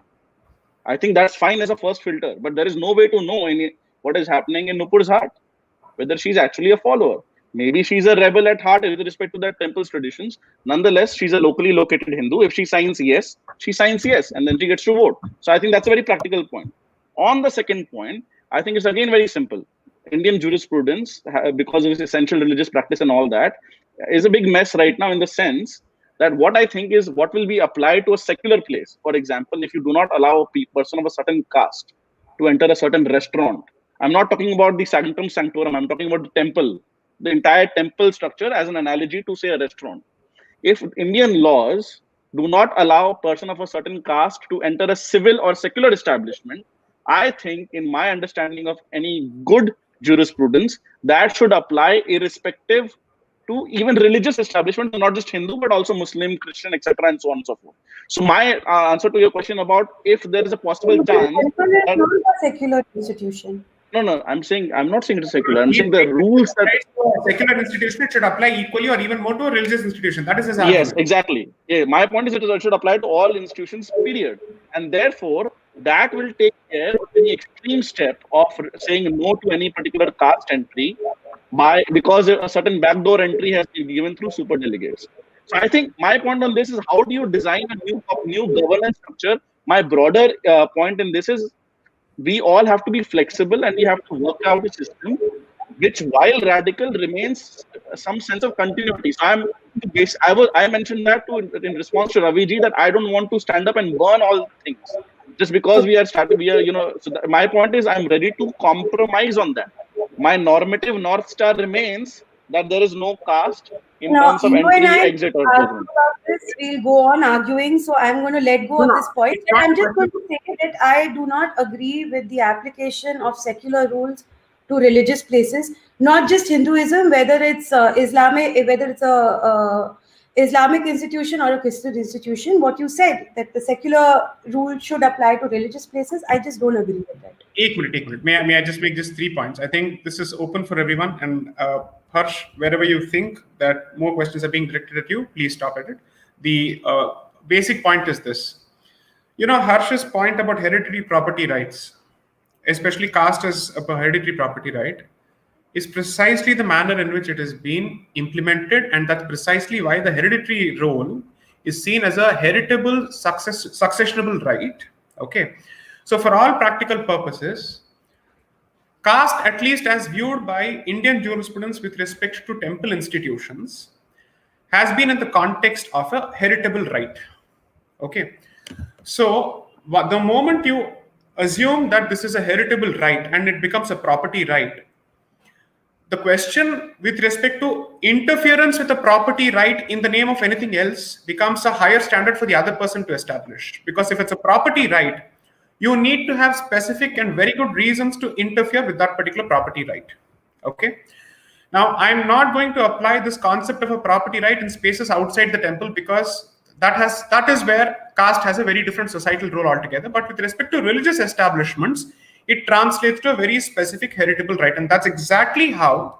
So if you look at all these denominational rights, how they operate, whether it's a Brahminical denomination or a non-Brahminical denomination, they typically have a scripture where the deity of that particular temple is seen as having given them a promise that you shall henceforth control this particular institution. Okay. And that is precisely what gives rise to the concept of a denomination in the Abrahamic sense and as a sampradaya in the Indic sense. Okay, that's point number one. Point number two, Harsh, perhaps you may want to consider that even the position of a super delegate in the structure that you propose is still recognizing the superiority of one particular identity over others with respect to that particular institution, because they have a relationship with that particular institution. Yes. Right? So we still approve of, or at least end up institutionalizing some form of caste structure or a class structure, even in the structure that you propose. Right? Yeah, okay. At a lower level, but that's how you transition. That's how I'm proposing as a transition. In the proposal,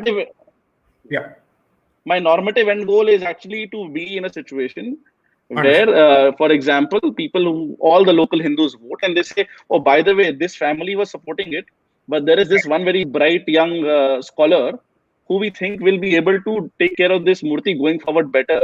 And there should be a situation whereby the large number, if there is a very large majority in the normal adult franchise voting in the local area, the super delegates will be able to be overcome so long as there is a very strong majority in the one-to-one vote structure.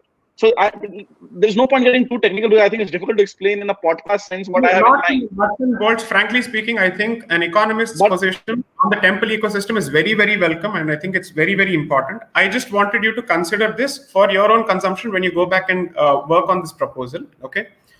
One, the concept of a private temple and the concept of a public temple is recognized by law. So therefore, the administrative structures are different there. Okay. Second, the concept of a denominational temple and the concept of a non-denominational temple is also recognized. Now there is a cross-pollination between each of these four categories, and it gives rise to multiple categories. Okay. So the law as well as the administrative structure cannot be identical with respect to each of these categories of religious institutions. And because then unequals will be treated as equals, which again would be a problematic issue, both from an economic standpoint, from a right standpoint, as well as a relationship standpoint. This is something that you may want to consider. Yes, I'll just quickly say something, and Arihant wants to go. I'll give a very quick analogy to what I have in mind. For example, For example, last year, Narendra Modi's government brought in EWS quota. Right? He brought the EWS quota, economically weaker section quota. So while it was on top of an existing caste-based affirmative action system. So you got, and if you notice, the only people who voted against that were people from Muslim parties in India. I think that's very telling in India, why they saw the danger in that thing normatively being approved, that if this is the foot in the door for at some stage affirmative action, not today, not tomorrow, but a transition, some kind of sunset clause, at some stage, finally Modi's government has been able to get a foot in the door for something which is non-caste based, even though technically OBC is already community, it's not or class, it's technically not caste there also, but let us take the de facto understanding of that instead of a de jure understanding. So Right. basically, now my thinking on the temple point is, instead of having such a radical proposal, the way, for example, Rangesh and Amar said, which might not see reality, I am more interested in that proposal seeing reality if by conceding the historical right while this temple is denationalized of the family that used to take care of. So for me, the principle of super delegates is just historical continuity. But the non-family local Hindus all getting a vote is the new element inside. That is the foot in the door for something that can be tweaked in the future. So I see that as an analogy of EWS quota, of getting that normative principle approved, because then you can continue to change the ratio of how you want to go more towards caste or less towards caste. Fair enough. I get your point. Okay, Arihant, so I Ashish, just want to make one point. Harsh, the proposal of giving votes to everyone, every Hindu in that one area where the temple is located, I think that will translate into castes, particular castes, which are in majority in that area, hijacking their management of the temple. So what you are going to replace is a hereditary, family hereditary system, which is, okay, you can say it is caste based, with a system which is inherently casteist in nature itself. So isn't it a contradiction for people who are opposing the caste? Yeah. I'll answer that. I think again one of the Harsh, I have a related question. Raviji, go ahead. Go ahead, Raviji. See, the first thing is, even today in politics, caste does exist, and whatever people say, the fact is that even in 2019 elections, caste has played a very important role in most of the constituencies. Arihant may also agree with me, I believe. I mean, those who have been following politics very closely, they cannot deny it. Arihant has very strong views about that for Haryana, but that's later. That's for later. Yeah. No, anyway, I mean you cannot. You cannot anyway, coming to the fact that how much the caste. Everybody is crediting BJP for such a brilliant caste, giving tickets to people of every caste, giving representation to so many castes and everything. So how can we say that that was not a factor? We can say that Hindu identity or the nationalism. No, I did not say it's not a factor. Yeah, I know. I'm just saying. Exactly. Combination. Anyway, role of caste. Okay. Can the panelists who wants the point is, the moderators having to get into it? You made a thing. I think we are slightly diverging. So let's just wrap. Okay, I'll come to the question. It's about a statement made by Harshi in the past, about temple administration in the past, rather, that there was no question of the general public being involved in temple administration in the past. That is being brought up now. It is absolutely wrong, because one, in most of the major temples across India, the denomination always had a say. Let me be very blunt. It cannot be the normal Hindus of the location, but Hindus of that particular denomination. I will give you the best possible example here, which is very close to my place, Triplicane Parthasarathi temple in Chennai, about 1,400 years old at the very least. Now, this temple belongs to a particular subsect of the Sri Vaishnava Sampradaya called the Tenkali subsect. Before the government took over the temple, the practice was that there will be 3 trustees. One will be a Telugu guy, because there were a good number of Telugus there. The other will represent, one trustee to represent the priest of the temple. And the third one was required to be a Shudra of that locality. Okay. All these 3 people were elected by the Panchayat of that place. But there was a very clear rule that all these 3 people have to belong to the Tenkalai subsect of that Sri Vaishnava Sampradaya. The reason being that it has its own practices, its own rituals, its own restrictions, its own liturgy even. And others cannot even understand where to start and where to end. So the point being that these people will be answerable to the community, but at the end of the day, the administration rested in a denomination made up of people from various castes. So the claim that it was always only with the hereditary trustee, with others not having a say in it, never so.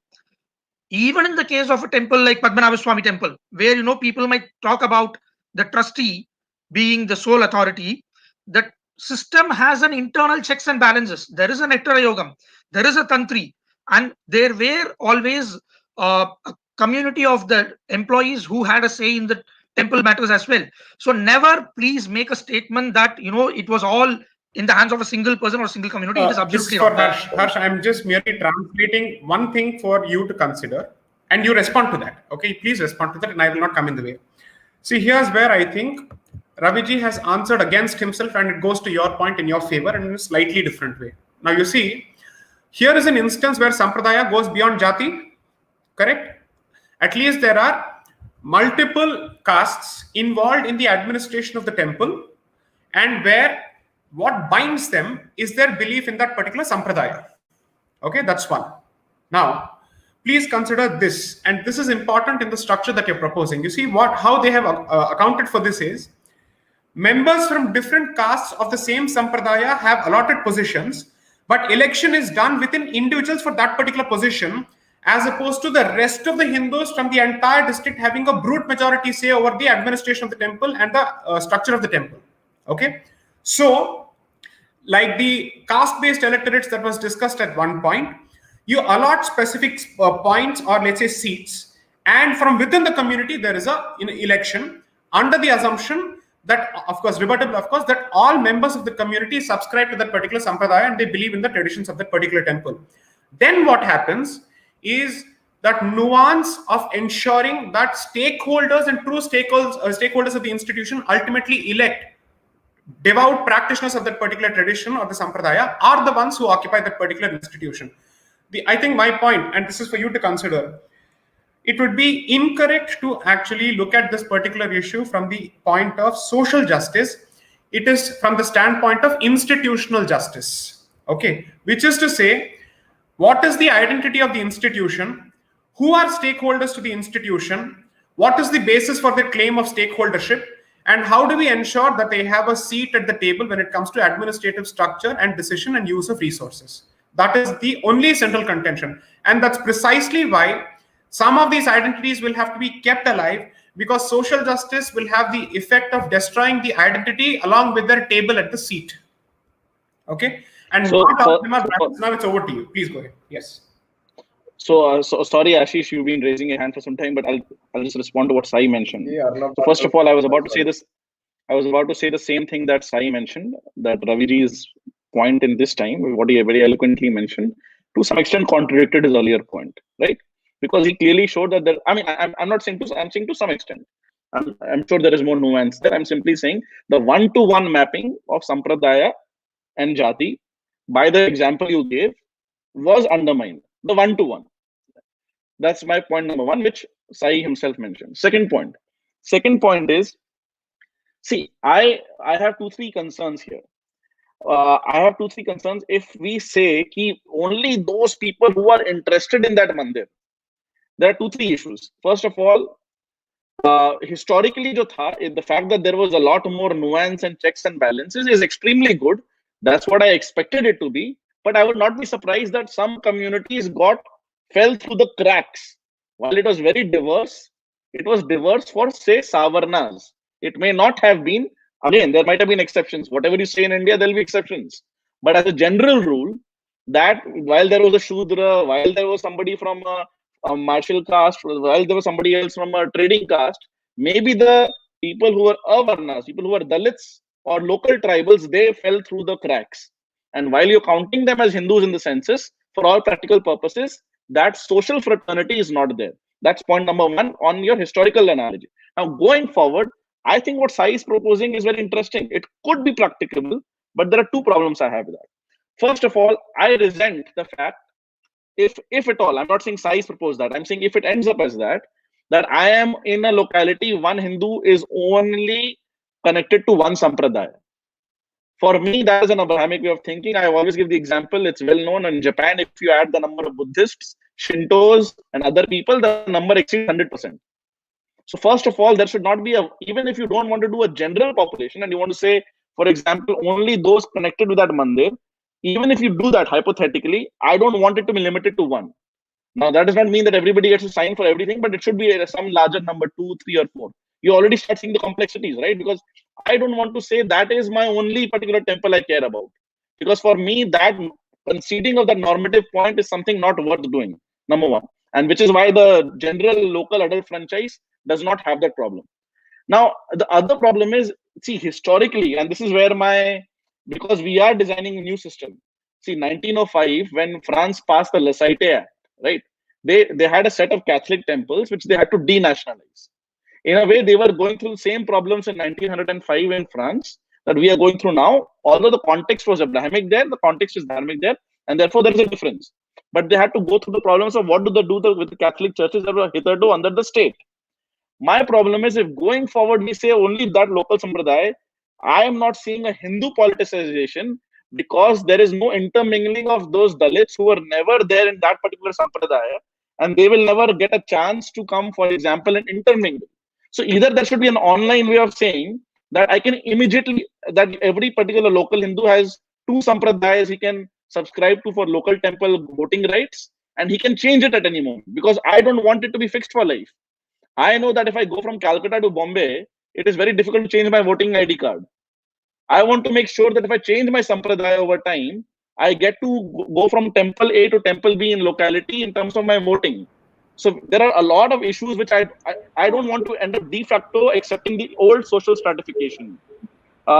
In terms of this, I want to know. You are saying that despite being an outsider to a sampradaya, you still want some kind of a say in the sampradaya of your choice. Very explicitly, yes. Can I just come in, please? So I am a Marwari from Junjunu, okay, traditionally. So our faith is in the Junjunu Mandir, which is the Rani Sati Mandir. So we worship the Sati Mata over there, okay? No matter where I am in the country, my Kula Devi and my faith and my, everything is going to be connected with the Mandir in Junjunu. Now, tomorrow, if I up and about get up and say, all right, I think I'm going to change and I don't want to believe in that anymore. I'm going to now start believing in some other temple. I'm going to now, I opt to be a devotee of, Kalima. I opt to be a devotee of Kalima, and I deserve a voting right as to whether Bali should be Bali should be carried on in her temple or not. Why should I get that right specifically when we are talking only in the structure of the voting system that you're speaking about? Otherwise, Hindus are free to believe in whichever deity they wish. Yeah. But so, how can we have this fluidity that whenever I want to vote in the traditions of any temple, I can up and about on a whim change my sampradaya, is what I'm trying to ask you. No, so my point is very simple. As Hindus, if you're allowed to change your belief or the focal point of your belief, or at the same time believe in multiple things, then you're allowed to. Now you are using a possible situation where somebody is doing this cynically. Now that point is there. That danger remains. That danger remains even with the historical patrons or the fiduciary trustees of that temple. So this whole point, by the birth Hindus should be allowed to have a say in what happens in Sabrimala. Are we saying that? No. We did not. No, we did not even go that far. We did not even go that far because the only starting point was local Hindus. For the starting point was there are 2-tiered structure where all local Hindus get a vote in all local temples, but the historical fiduciary trustees of that temple get super delegate votes in that temple. So there is no question of me suddenly voting in Sabrimala because I don't live there or I don't have domicile there. When you go from Calcutta to Mumbai, you need to know that you can change your sampradaya at will. That is the point of contention. That then now SJW from South Bombay, who is Marwari by birth, who has no idea about the temple traditions of Sabrimala, for example, can up and about go and say that, all right, now I'm going to have a say in what happens to the traditions of that temple. Yes, which is no, I totally see the point. There are Hindus and there are Hindus that have maximum diversity, which is why I think the super delegate point makes sure that unless all the people in that voting population are SJWs, one would assume that along with the super delegates and a fracture, because see, I don't think nobody understood. If you are in Sabrimala, there is the proposal that Amar and Ragesh made was that you have local voting rights in a particular geographical area. I am adding on top of that a proposal which I think is more conservative, that you give the historical trustees some disproportional rights, whatever the My number. issue is not with that. My issue is with the mobility of Sampradaya that you mentioned. My issue Yes, Arihantan, so I my, think they've not one spoken point. for a while. I think they have a few points to make as well. Let's perhaps yes. give them some opportunity, if that's okay. No, I am only saying that if a person is living near Sabrimala temple and is clearly not a devotee, and if a person is living 500 kilometers away from the temple and is a devotee, the person who is living near Sabrimala should get more rights in or more skin in the game. Why? That doesn't make any No, it sense can be actually. done. In today's electronic age, it can be done. That's a good proposal. This is why this Yeah. It need not be location based. It could be nationally. You choose which Then you are mandirs you basically feel. saying that it should be based only for the devotees. We can enroll the Yes, devotees themselves. but devotees Arhant will always be self-declared. There cannot be a litmus test for devotees. So people who will be cynical will slip through. But I agree with you. It need not be Most of geographical them. based. Yeah. Well, which is one has to assume. One has to assume that. But I agree. I agree that your proposal is interesting. Got It it. need not be geography based. It need not be geography based. I think See, we there can is move on to some. Ashish. I think his hand is going to start aching. No, so I just wanted to bring it back to a more general debate. Kashmiri पंडित को कोई बोलने नहीं देता. I'm so sorry. Please. मैं बैठी में ना उसके बाहर. Don't light So, a yeah, new fire, Sai. No, so I want to go back and this has been a great session, but I don't want to give this impression of again going back to Harsh has been put through too many questions on temple thing also, but because I was there first, I had raised my hand, Slightly louder. first, so I'll just okay, yeah. Sorry. So my question, I'll come to the question immediately. You mentioned about your one first. Sai said that about cultural Marxism. I have a comment there. I when I go through the study of jatis and caste-based problems in India, I am at a loss to find any credible economic analysis done by Marxists, not cultural Marxists. Cultural Marxists की तो बात छोड़ दो. Marxists themselves have not, which is their supposedly their bread and butter. So I don't know what kind of study is going on when it is pretty clear where the problems lie. Now, my question, and I would request Harsh to wear his economist hat here. When you say that you want to obliterate jati, the concept itself, right? So, as an economist, how do you actually, I mean, can you just take us through what you really mean? Because when you say that you want to give up jati, what you're saying is that you want to give up on 2000 years at least of craftsmanship, of skill, of skill which has developed over all these years and has come to us as products of some amazing products, whether it is textile, whether it is glass cutting, diamond cutting, kuch bhi le lo, right? So when you are saying that you are against occupation based jati and you want to finish it, don't you think that one, you are giving up on all that heritage that is economic in nature, not even cultural? I'm not talking about the great temples and stuff. I'm just talking about economic. And then you are actually forcing these communities to have a violent clash with modernity, and telling them to now you should also migrate to cities because we are urbanizing, and we are all supposed to be living in metros one day, and therefore you should leave your village and now migrate and work as a laborer in some factory. So don't you think that is what it actually means?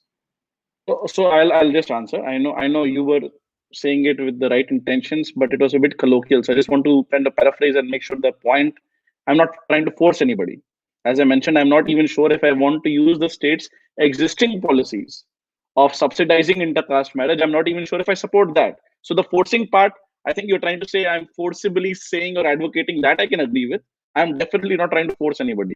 I think including through state policy, not नहीं, so. force ना हो, हाँ, हाँ. it is okay, but I'll mention. the end, I mean, I understood your point. I'll mention that. I understood. Normatively, that is my end, and I'll explain to you why it's not a problem the way you've mentioned it. See, first of all, a doctor's son can be a doctor. I'm not saying that if a doctor's son becomes a doctor, it's bad. I'm not saying that. My problem was with a system which normatively said that a person who cleans the toilet, his son should not be a doctor. My problem is with that. But अगर एक doctor का बेटा doctor बन रहा है, मुझे कोई problem नहीं है. So it's important to understand. Now on the point of an economic angle, which वो तो खत्म हो नहीं चुका है. I mean it's it is वो trend उस तरफ है. Affirmative action. No, एक minute. Harsh, can you just also add? You continue with it. I won't interfere. Answer the question on dignity of labor as well, if you believe that's the case, and you believe that there is a hierarchy of professions also. Yes, I'll mention that, because it can always say, what's wrong with cleaning toilets? There is dignity of labor. My point is very simple. There should be choice. Nobody should say कि if you are cleaning toilets, your father cleaned toilets, therefore you should clean toilets. Now, if somebody's father cleaned toilets and he wants to clean toilets, despite being educated, fine. I'm not sure how many will choose that, but I'm fine with that. So let us be very clear, because it can be used, and Sai is right. It can be said, are you against dignity of labor? Do you have a white collar bias? Do you have an anti-blue collar bias? It can be said. So I'm just making that very clear. Now, on an economist angle point of view, I actually don't think the craft heritage and all that from an economic point of view is that relevant for most people. I'm not saying for all people. I think the most interesting economic part of caste, and actually R. Vaidyanathan has written a book called Caste as Social Capital. I think that is very interesting of caste. And I say that as somebody who's born in a Vaishya family, Baniya family, so-called Marwadi family, not from Rajasthan, but from Haryana. See, I'll tell you what, if I am today doing small trading, and I do not believe in the courts implementing the contract I have with the person I'm trading, because I know practically on the ground, if I go on the route of litigation, then paisa pata nahi kab milega 10-20 saal baad. The only people who will get rich are lawyers, either like Sai or my wife Aki. Right? I will actually get money or not is a long-term question. So for me, even though I may want to trade with a non-Baniya, a person who is from a non-Baniya background, because historically, not in my particular case, I'm saying as a general case, जो बोलते हैं ना कि बेटी खाने का, what is caste on the ground? भाई बेटी खाने का रिश्ता जिधर है, जहाँ पे बेटी का रिश्ता है, जहाँ पे खाने का रिश्ता है. So historically, the way caste worked, for example, for these mercantile communities was, if somebody gave you dhoka, you could shame them in the biradari. Right? That is how it worked. Now, that is a pre-modern state system. Come to a modern state system where we are transitioning, where if I have a contract with Arihant, let us say, who is not from my caste background, and I know that if Arihant frauds me or if I defraud him, both of us can quickly go to court and get justice on that particular point, then that social capital, while not becoming fully irrelevant, becomes much less important. Similarly, if you have a social safety net, I think you made a point about caste being social safety net, that is historically true. But again, if you now have welfare schemes, which are increasingly, not always, India is not exactly like other country, and increasingly identity agnostic, not fully either caste or religion, but increasingly, like I give EWS as a step of normatively going towards economic or material depravity or deprivation, as a criteria, not identitarian ones. Then that again, caste as social capital, whether in the case of poor people, whether in the case of people who are trading, whether in the case of people who are collaborating on some art projects, becomes much less important. Therefore, a modern state, historical occupations or caste as profession, it becomes very difficult to normally, organically sustain. So Harsh is not trying to force people out of it. I am prognosticating, I am projecting that it is likely to die a de facto slow death. That does not mean that there will be zero people following their professions. That's my point. Courts today are actually asking people to look at alternative dispute resolution mechanisms without coming to court because our courts are clogged. And tomorrow, courts decide to effectively empower trade guilds or caste guilds. So, for instance, one of the things that I remember, at least from my limited reading of the Mahabharata, is Krishna's belief in the pressure of the Kshatriya community on Duryodhana to improve his conduct when he refused to give them their kingdom back after the 13-year pun. Okay, which is to say there is social opprobrium, there is social pressure from people who you are expected to mingle with. Okay, so in light of the fact, in fact, that's one of the reasons that I strongly believe that institutions such as the Khap Panchayats or guilds have been vilified beyond a point so much, because it clearly tells me that the people who have vilified them have had a clear Marxist bent of mind, who wanted to effectively say this is how the caste system works. the cup is full of people from the upper caste community who effectively have a Gotra obsession, and all they do is to keep going after honor killings. That's all they decided to focus on, other than focusing on all other dispute resolution mechanisms that the Khap Panchayat presents and other opportunities, right? So I am saying that even from the standpoint of dispensation of justice, I'm not saying from a criminal standpoint, of course, the state reserves the sole power over criminal justice system. I'm very clear about that. And that was always the structure before and after the modern state. However, with respect to disputes which are commercial in nature, which are resolvable, so to speak, it is possible for caste, as Mr. Vaidyanathan, Dr. Vaidyanathan actually presents in his book, to be seen as a limited and an immediate, let's say, mechanism to dispense justice. So one, if clearly we have a proprietarial right perspective, you also have a justice dispensation mechanism, you also see it as a safety net, then the only question remains, what is that overriding socio-economic, political, religious consideration that pushes us to kill this structure altogether to say, while it may be inevitable, I also believe it is desirable. That is the only thing that perhaps I think where you and I disagree. Other than that, I think we have fortunately reached the same. So, Arihant has been waiting. I'll quickly mention before Arihant goes, or Arihant, whatever the moderators decide, I'll quickly go first. No, you go. Please go. Okay, so I'll mention, you're right. So obviously now that we're having a nuanced discussion, we obviously find that there are a lot of overlapping analyses, but there is a difference in our normative end goal, and I'll say why. The state penetration during the Mughal times was at level this, let us say level 1. During the British times, it went to level 2. Like, for example, the disarming of the peasantry in the 1820s, and especially after 1857, which Gandhi later called, I mean, the so-called pacifist Gandhi said was the most black letter law, that the disarming of the Indian peasantry. Now we are going to state, what I say, not intervention, state penetration into our lives at level 3 in modern times. You know, there is a very famous book by a Yale scholar called Seeing Like a State. So when you have something like Aadhaar, you have a number, I can go and see that this is the commercial record, this is the medical record, this is the history of driving license. All of that can be come out on a relational database management system on a computer in 1 second today. It was simply not possible even 10 or 15 years ago. And therefore, the question is, while the CUP is providing justice, yes, hopefully not on the criminal side, on the civil side, as of the moment, I see it not as a good thing. I see it as a necessary thing for the moment, because quick justice on the civilian and commercial has not reached that level yet. So as a substitute for failure of state capacity, it is better for somebody to dispense some imperfect justice, better than there being anarchy. But the problem is that while people will focus on the honor killings, while people will focus on the patriarchal or the caste angle, those realities are still there. So would we not want, ideally, if the state capacity improves, that Khap Panchayat dispensing system also be replaced with a modern state system? But so you can have the nuance of acknowledging that it is providing civilian justice albeit in an imperfect sense. But why not the normative end goal being that you actually have proper state-based justice, even for non-criminal things, at the local level in a cheap, transparent, and fast manner? So that is the normative idea where we, I think, disagree. Now, the same manner in which you took a position with respect to Khap Panchayats, where you said it is a necessity and more of a moral judgment, okay, wouldn't you agree that was the same tone and tenor in which Ashish effectively put out his tweet, wherein he said this was more of an exigency as a safety net and necessity of that particular cycle, and he wasn't taking a moral position on that?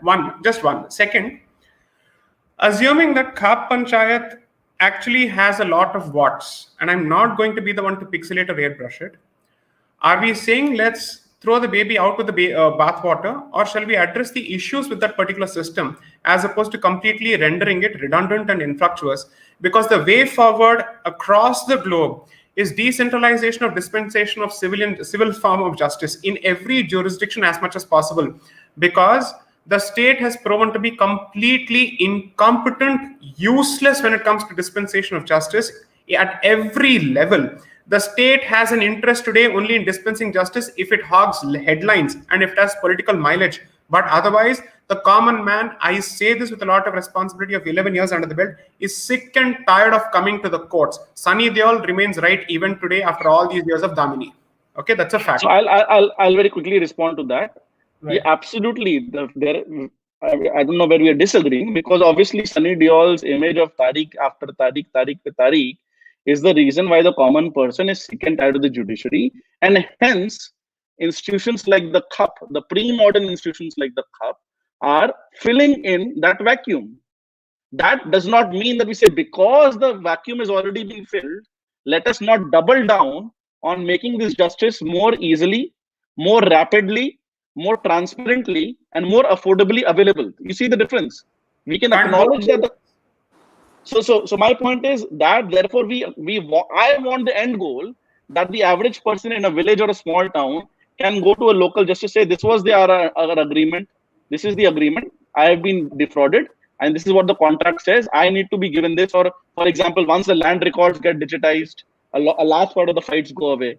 So because then the problem is we cannot, as you rightly mentioned, pixelate away the warts of the kham panchayats, where somebody says agar aapne intercaste marriage kari hai, therefore aapko is village se nikal diya. It is not acceptable. Therefore, we have to go towards a modern sense of justice while recognizing that in the transition, the vacuum is being filled by certain pre-modern institutions. Now, on the point of Ashish, since you mentioned, I'll agree. I've said very clearly, since we brought this issue back again, I read Kushal Mehra asking Ashish, what is your view? On that, Ashish gave what was effectively the reason why something existed earlier. Ashish, after that, again wrote that I'm not even sure if I have a view, but I consider reformism to be self-congratulatory bakwas. And there are more tweets. So what I saw was that while officially there was a point of not taking a view, de facto, the reform stand versus the traditional stand was abused. And therefore, I think, based on those facts, ex post facto, I was right to come to the conclusion that Ashish supports a birth-based system while he is refusing to say that publicly and explicitly, which is perfectly fine. If today, right now, Ashish says something different, in a Bayesian sense, I will recalculate my logical conclusion and I will right now publicly say, well, I was wrong to call you casteist. But because normatively, Ashish has right now, even not right now, said that he disagrees with the birth-based system, therefore, with all due respect, and not as an ad hominem, but as a descriptor, I stand by my words. Ashish, before we respond, I'm not on that issue. Right. Just one thing. Yeah.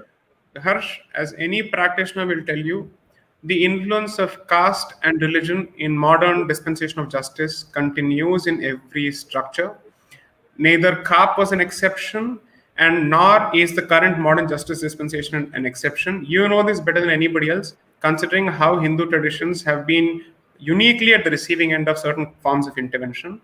That is not applicable only at the Hindu or the religious level, that is equally applicable at the caste level in several organs without attracting any provisions of existing law. Let me just tell you that who occupies a certain position at which particular level is decided largely, continues to be decided largely by caste arithmetic and caste dynamic almost every place.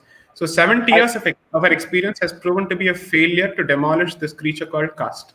That's my humble opinion. That's fine. And I know Arihant again has his fingers up, but because Sai, you mentioned this to me, I just have to quickly respond.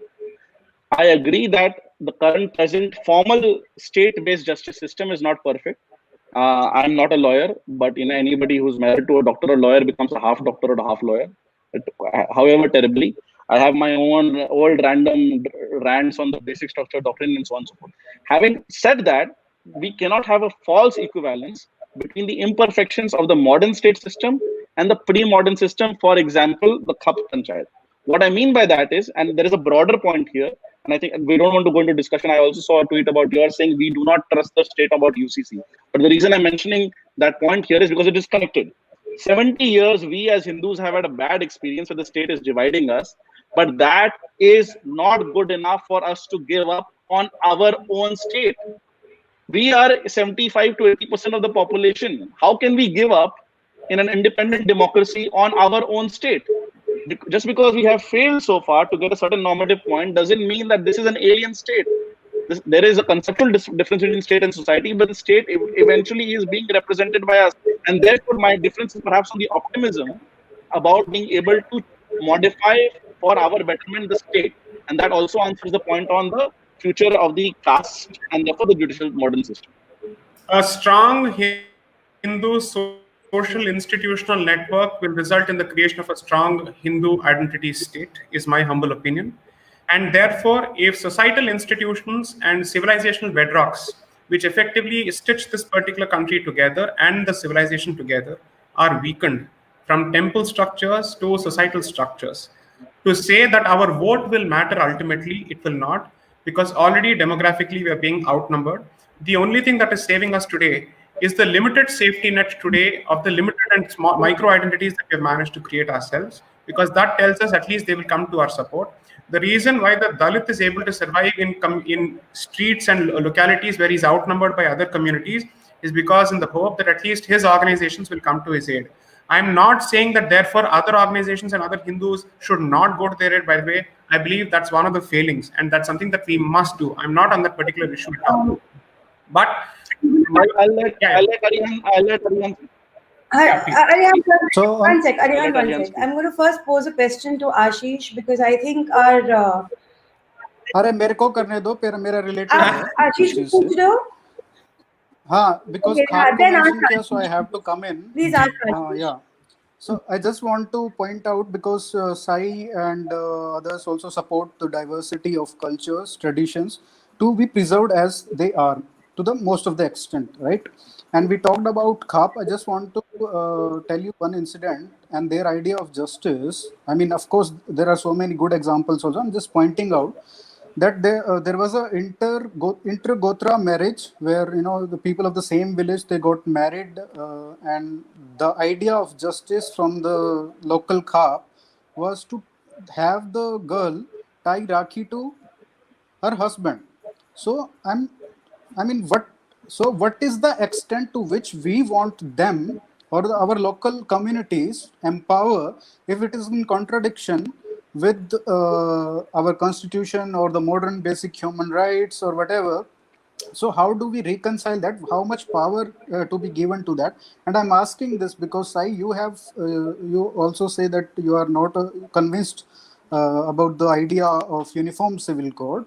So if we are going to have different codes as per the communities, how do we reconcile that they are also in conformation with the today's standards and practices, basic human rights and all that? ये सवाल किस पे directed है, मैं उसके हिसाब से जवाब दूंगा. आप आशीष से पूछ रहे हैं या मुझसे? आशीष, Sai, Ravi, anybody can answer. ये तो लॉ में मेरे पे ग्रेड से ऊपर है, तो ये साई can answer. एक ही बंदा आंसर कर सकता है. मैं इसका जवाब दे देता हूँ. ओके, इस पे 3 levels of responses हैं, and I'm partly responding to certain assumptions of both Harsh and you, Arihant, especially you. ये बात मुझे आपको ये जरूर बताना है.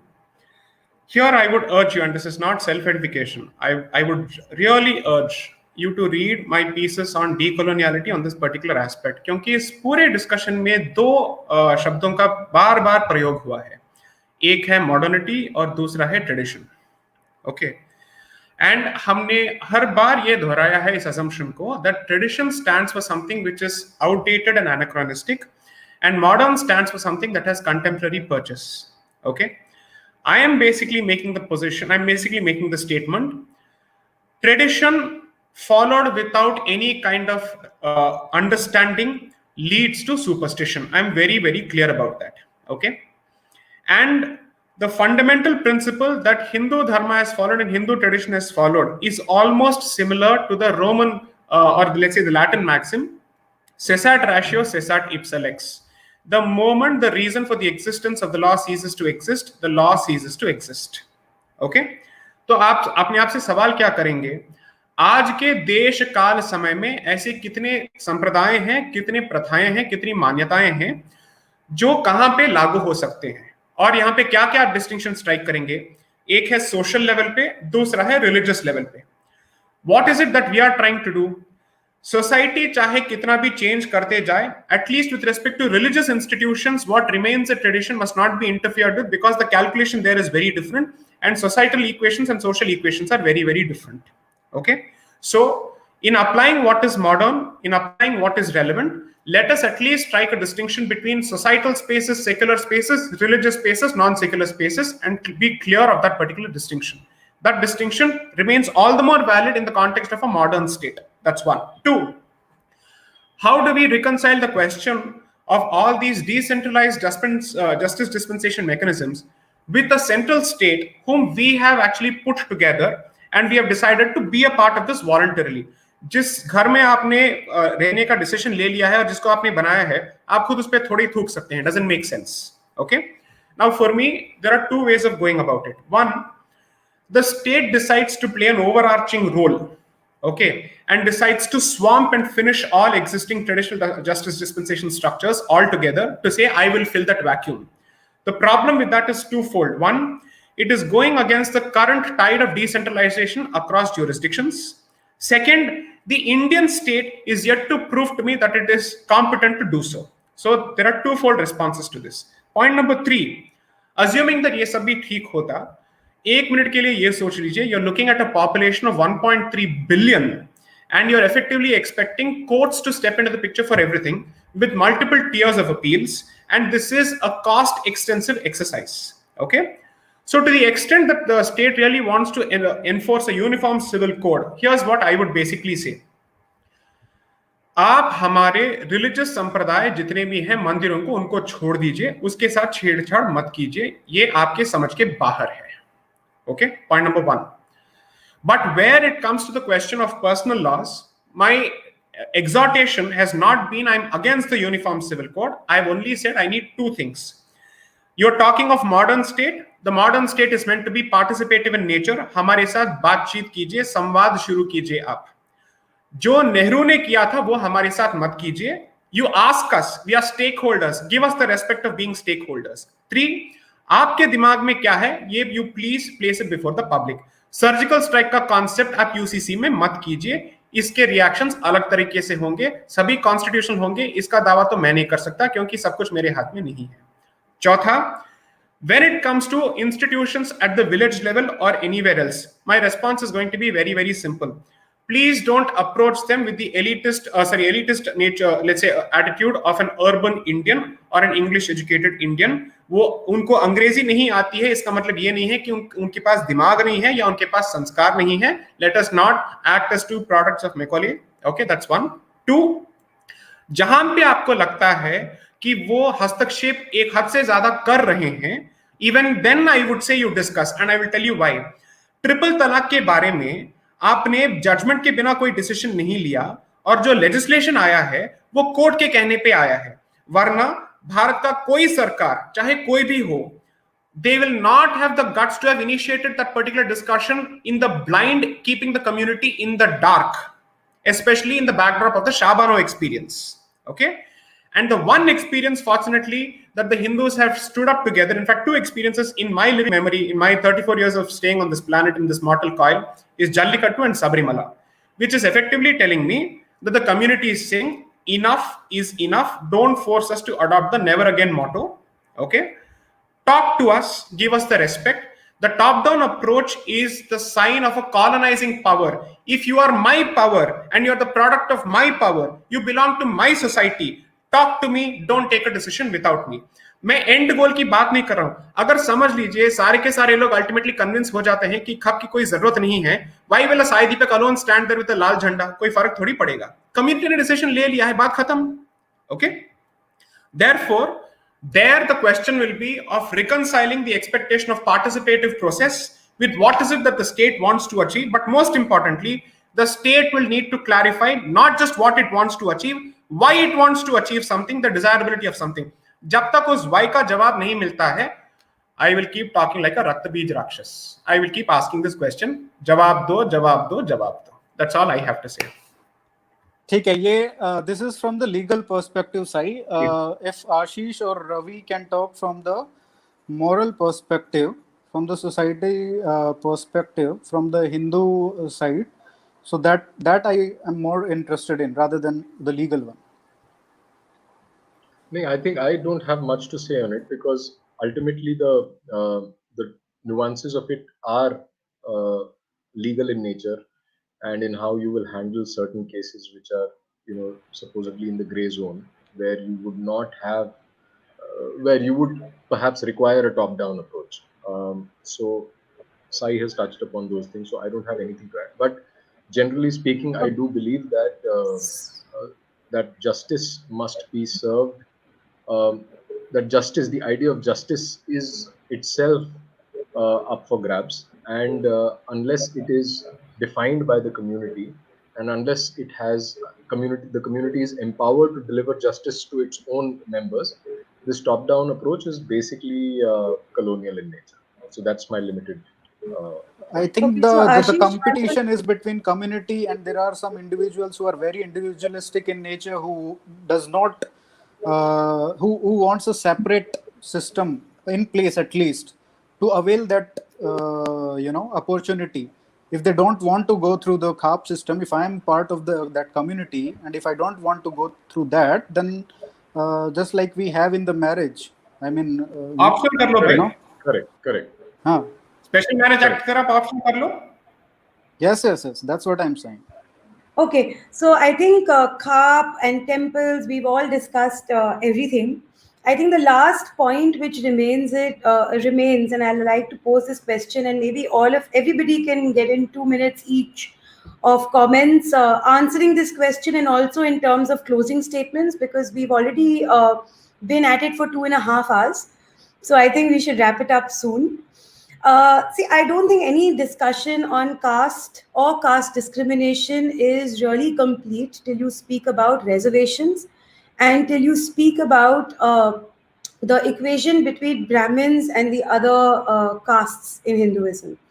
Now, as far as reservation is concerned, as far as casteism is concerned or caste is concerned, we are saying some are making the argument that caste should end because A, there are certain castes which have birth-based privilege, like the Brahmins, who by birth have that privilege, and hence they are at a better position to discriminate, and hence birth-based caste should end.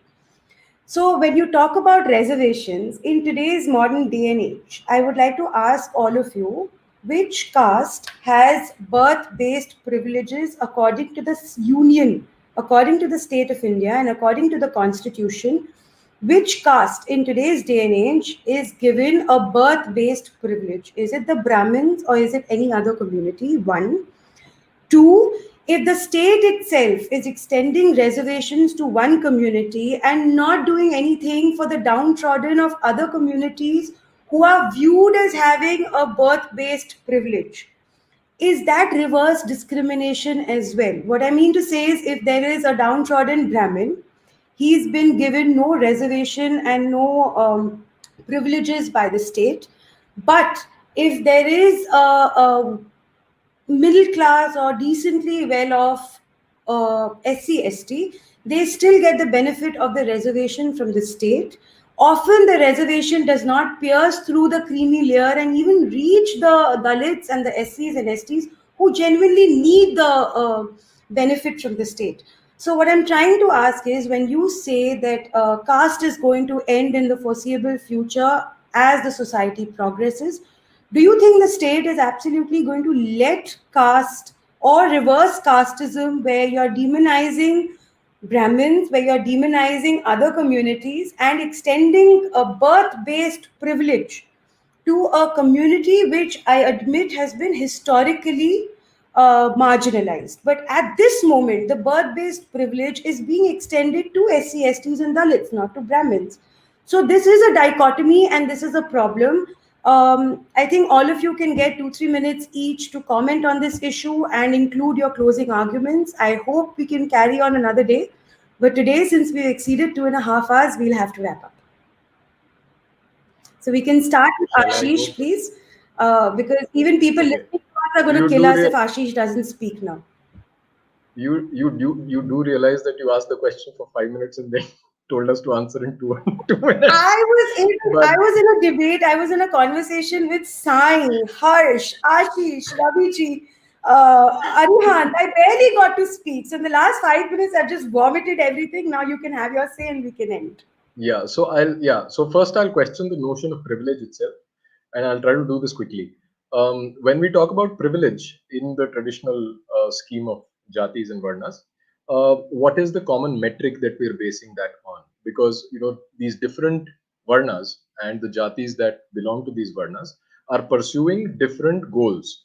And like for example, in the modern society, in a capitalistic society, you would use the metric of wealth to determine your place in the hierarchy. In a communist society, you would be how close you are to the Politburo and how powerful you are, even though they claim that it's a flat society. In a consumerist society, it is about consumption and so on and so forth. But in the traditional Hindu society, where Brahmins were not supposed to accumulate wealth, where Kshatriyas were not supposed to start their own business, where Vaishyas could not interfere in the political thing and become rulers. So when you had these neat compartments, then obviously there is no common metric according to which you will determine that privilege. Secondly, I said that this whole notion of Brahmins being privileged is totally bogus. The problems between higher castes and lower castes began, um, got exacerbated, because I don't claim that no conflicts existed in pre-colonial India. That is not my claim. What I'm saying is that when we refer to atrocities as such, these are instances, well-documented instances in certain pockets of India where you had conflicts between different jatis, not necessarily Brahmins versus Shudras or Vaishyas versus Kshatriyas. All sorts of permutation combination, even in between the lower castes itself. So the whole idea of privilege itself is questionable here.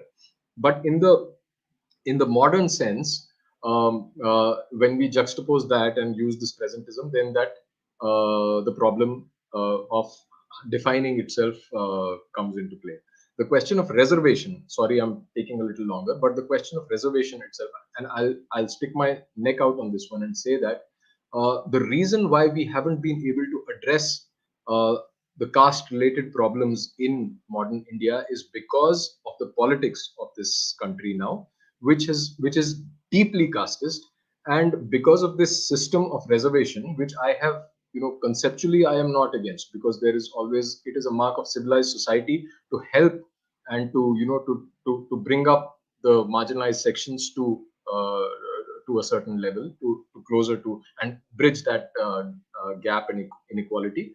But at the same time, the Indian political system has made it pathological, and the whole idea, the narrative of caste atrocities and the way in which data is collected. A lot of scholars have done good work on this, Sufia Pathan and Duncan Jalki specifically, and have they've punched holes in this whole business of caste atrocity literature.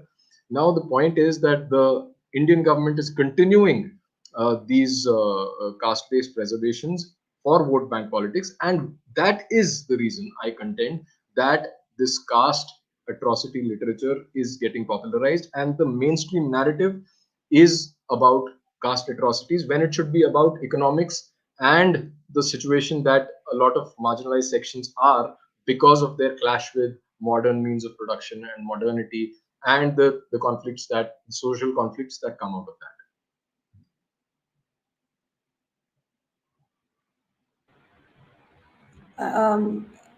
Anybody who's ready with their closing comments, Okay, please go I'll ahead. go. Harsh and So I'll go. yeah. See, for me, my closing comments are: I think the Sanatana and Sanatana Dharma is only if it keeps on evolving. Anything that does not evolve is dead. It's dogma. And therefore, somebody like me, not because of my birth-based caste, but because of my professional interest, should not be having this conversation at all. Our gurus, our dharma gurus, should be the ones who, I'm not saying they don't have to lead the revolution, that would be silly to expect, but they should somehow creatively, scripturally. I'm openly saying, even if scripture says something else on caste, I'm ready to reject that particular part of the scripture in toto. Of course, the Dharma Guru is not going to say that, but because they're scholars, they need to creatively interpret it for a reality, a modern reality that we are living in, and it's more likely. So, therefore, if they do their jobs, immature, egotistical, cocksure people like me will not have to do this. it is very important for this to be said. They are not doing their job, and therefore a part-timer like me has to put his neck out. That's point. I think Sanatana Dharma is Sanatana because it keeps on evolving. Number two, I am a Hindu optimist, I am a Dharmic optimist, and I'm an optimist about the Indian civilizational state being controlled by the Dharma narrative. Sai is absolutely right. There are many demographic problems. There are trends which we can all mathematically extrapolate. There is not enough time to go into that, but I am very optimistic about this cohering further. Without adding much on that, I'll leave that point for a moment. On caste-based and therefore birth-based reservation and affirmative action, normatively, obviously, it should go. Normatively, the end goal, since we're discussing about end goal, cannot be a society without caste, but a society with caste-based reservations. Right? As an end goal, what Nupur is saying is absolutely right.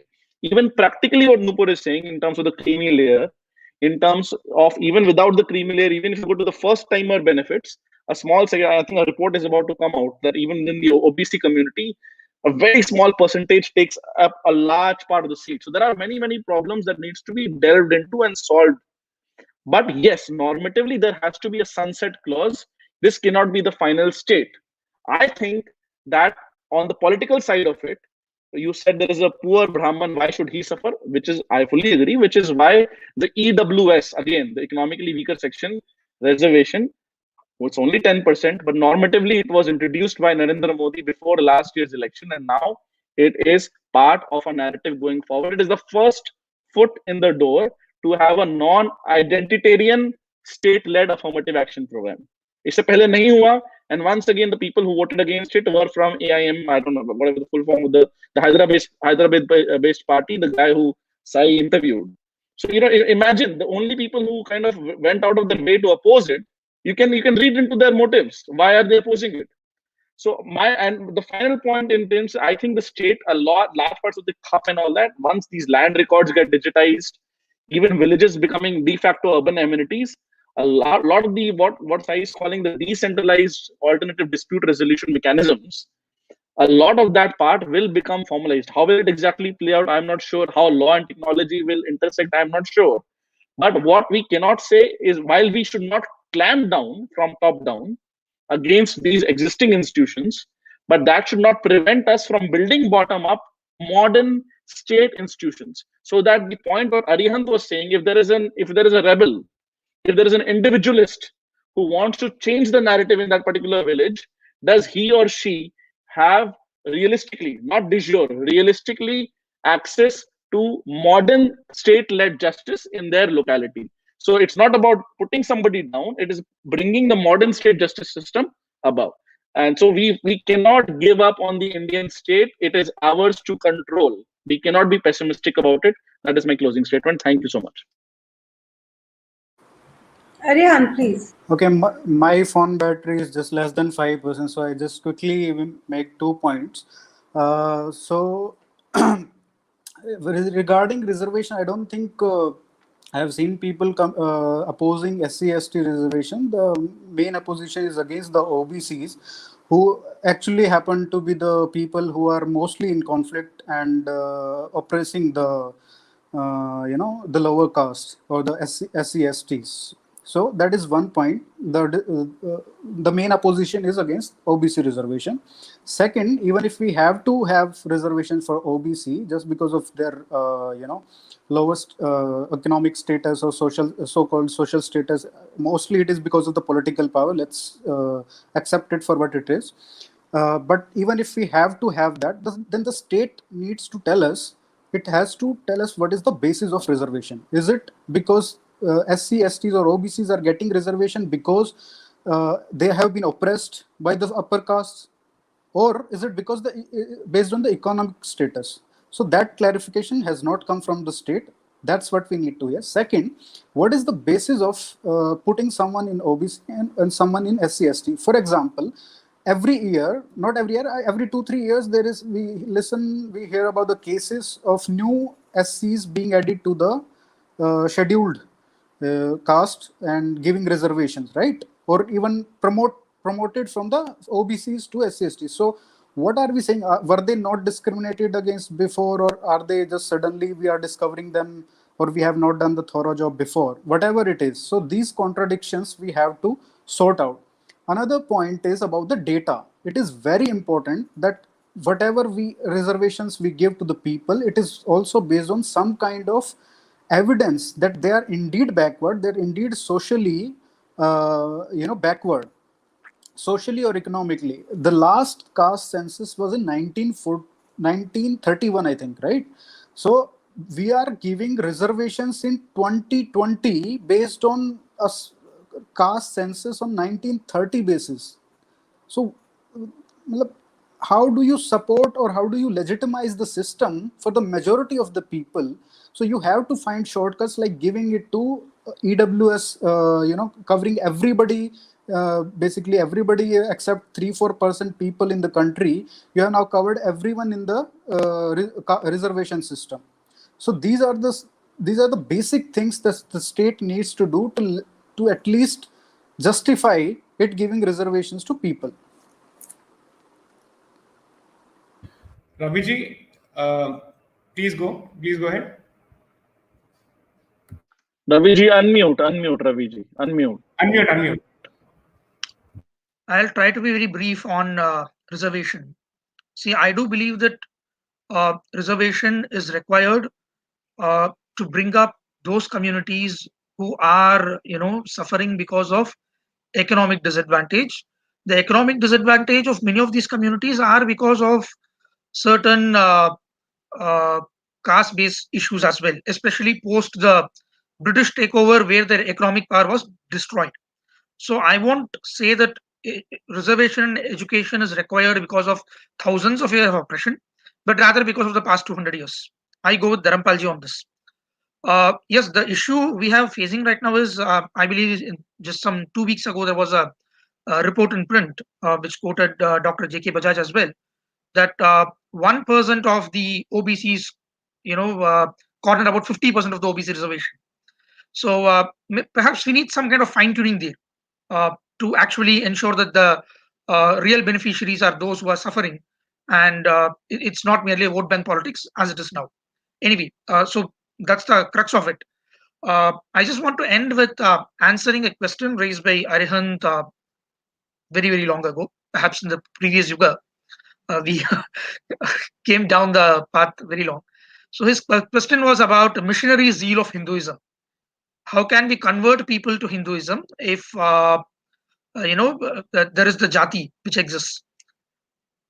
Before Islamic invasion stopped our navies from going to Southeast Asia and colonizing those places, we were spreading fast. As I said, we were spreading even within India from 2300 BCE. We have been a missionary religion before we were stopped, and this did not happen because we did not have jatis at the time. We had jatis. In fact, this is something which was used even by the Turks. When they converted the Bulgarians to Islam, they created Janissaries. The Janissaries literally became a caste by themselves. Let us be blunt about it. If you really feel that you want to convert people from some other religion back to Hinduism now, you can convert 10,000 people. If you manage to do it, you can create a new caste if you want, if they are from a particular religion. It is not impossible. It has been done in the past. So let us not break our heads too much about it. The second thing, it was about jati and sampradaya. Just one clarification. See, the unfortunate reality is many people don't have clarity on this.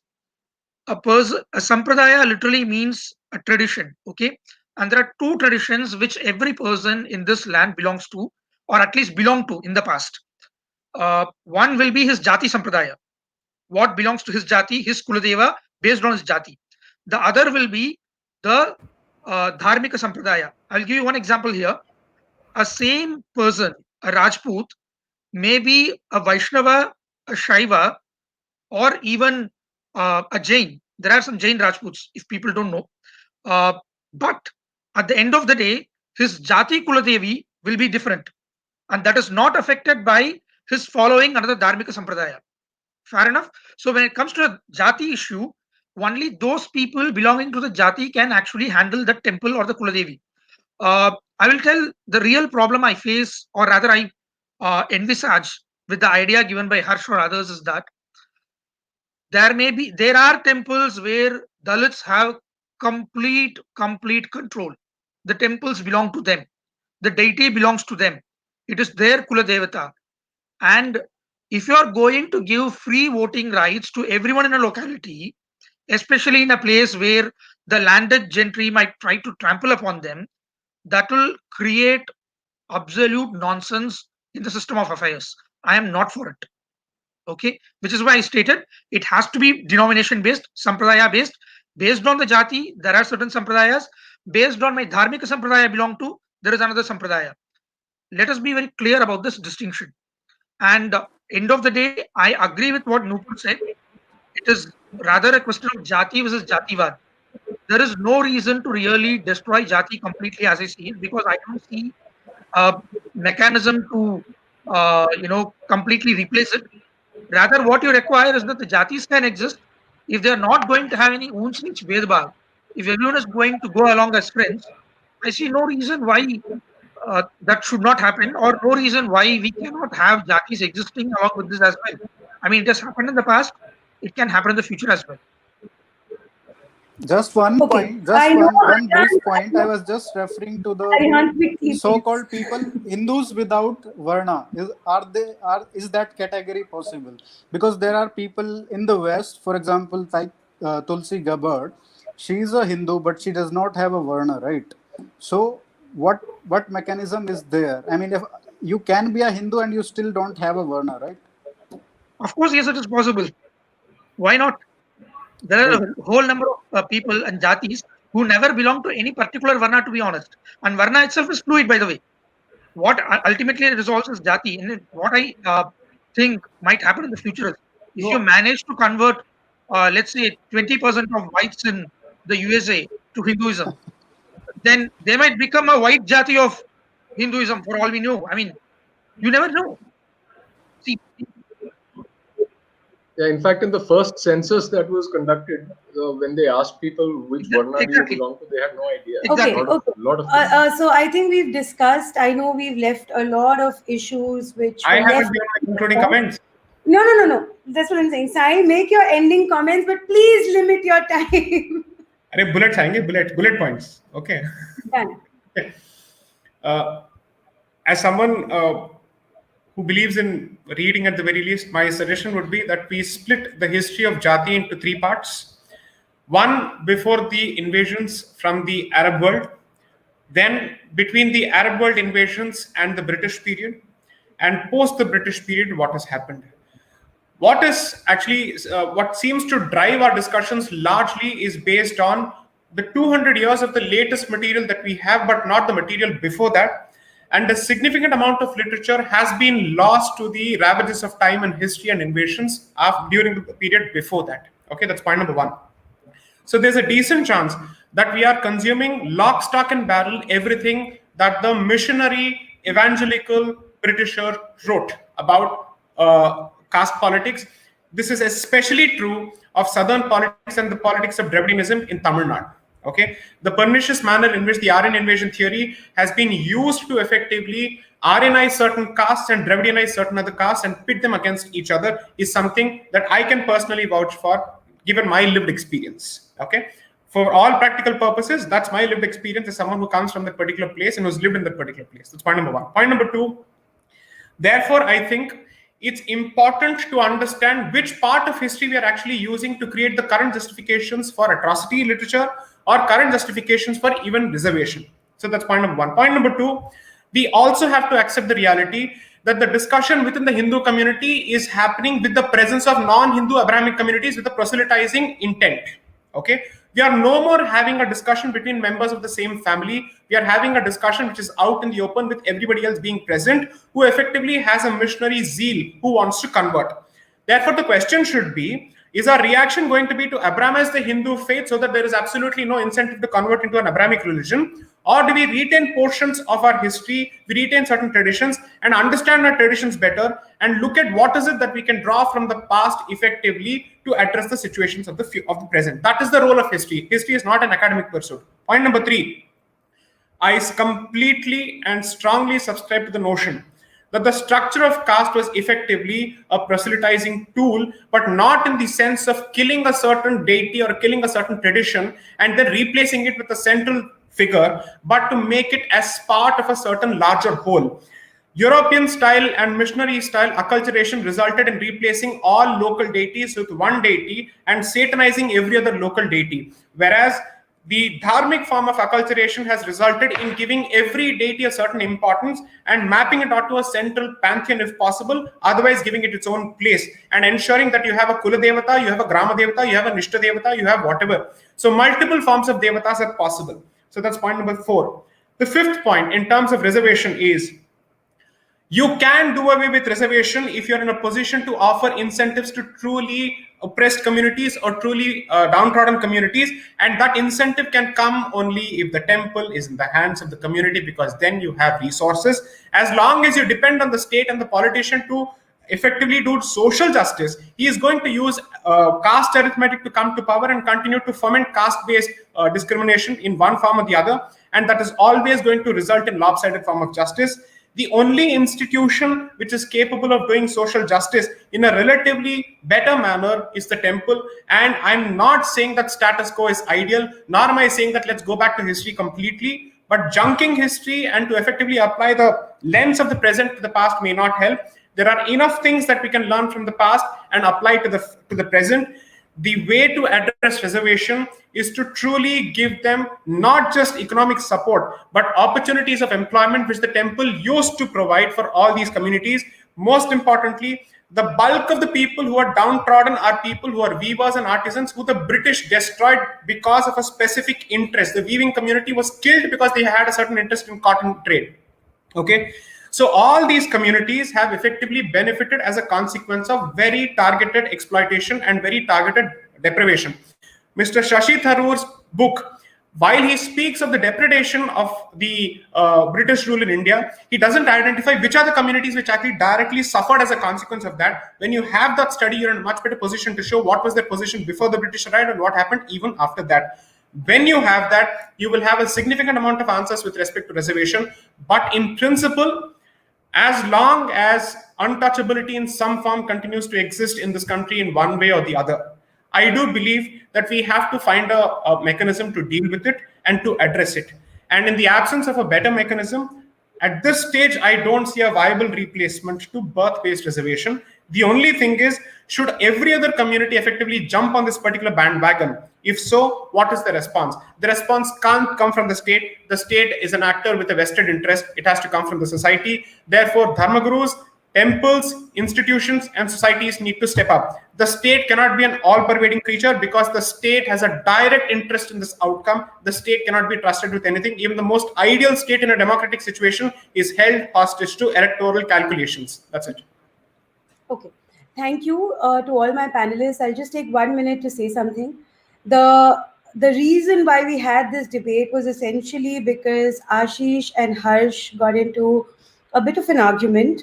By the end of this debate, though we haven't managed to discuss a lot of things like what goes on in the missionary belts, why are Dalits, SCs and STs being converted? Is it because of atrocities which is committed on them in part or in whole?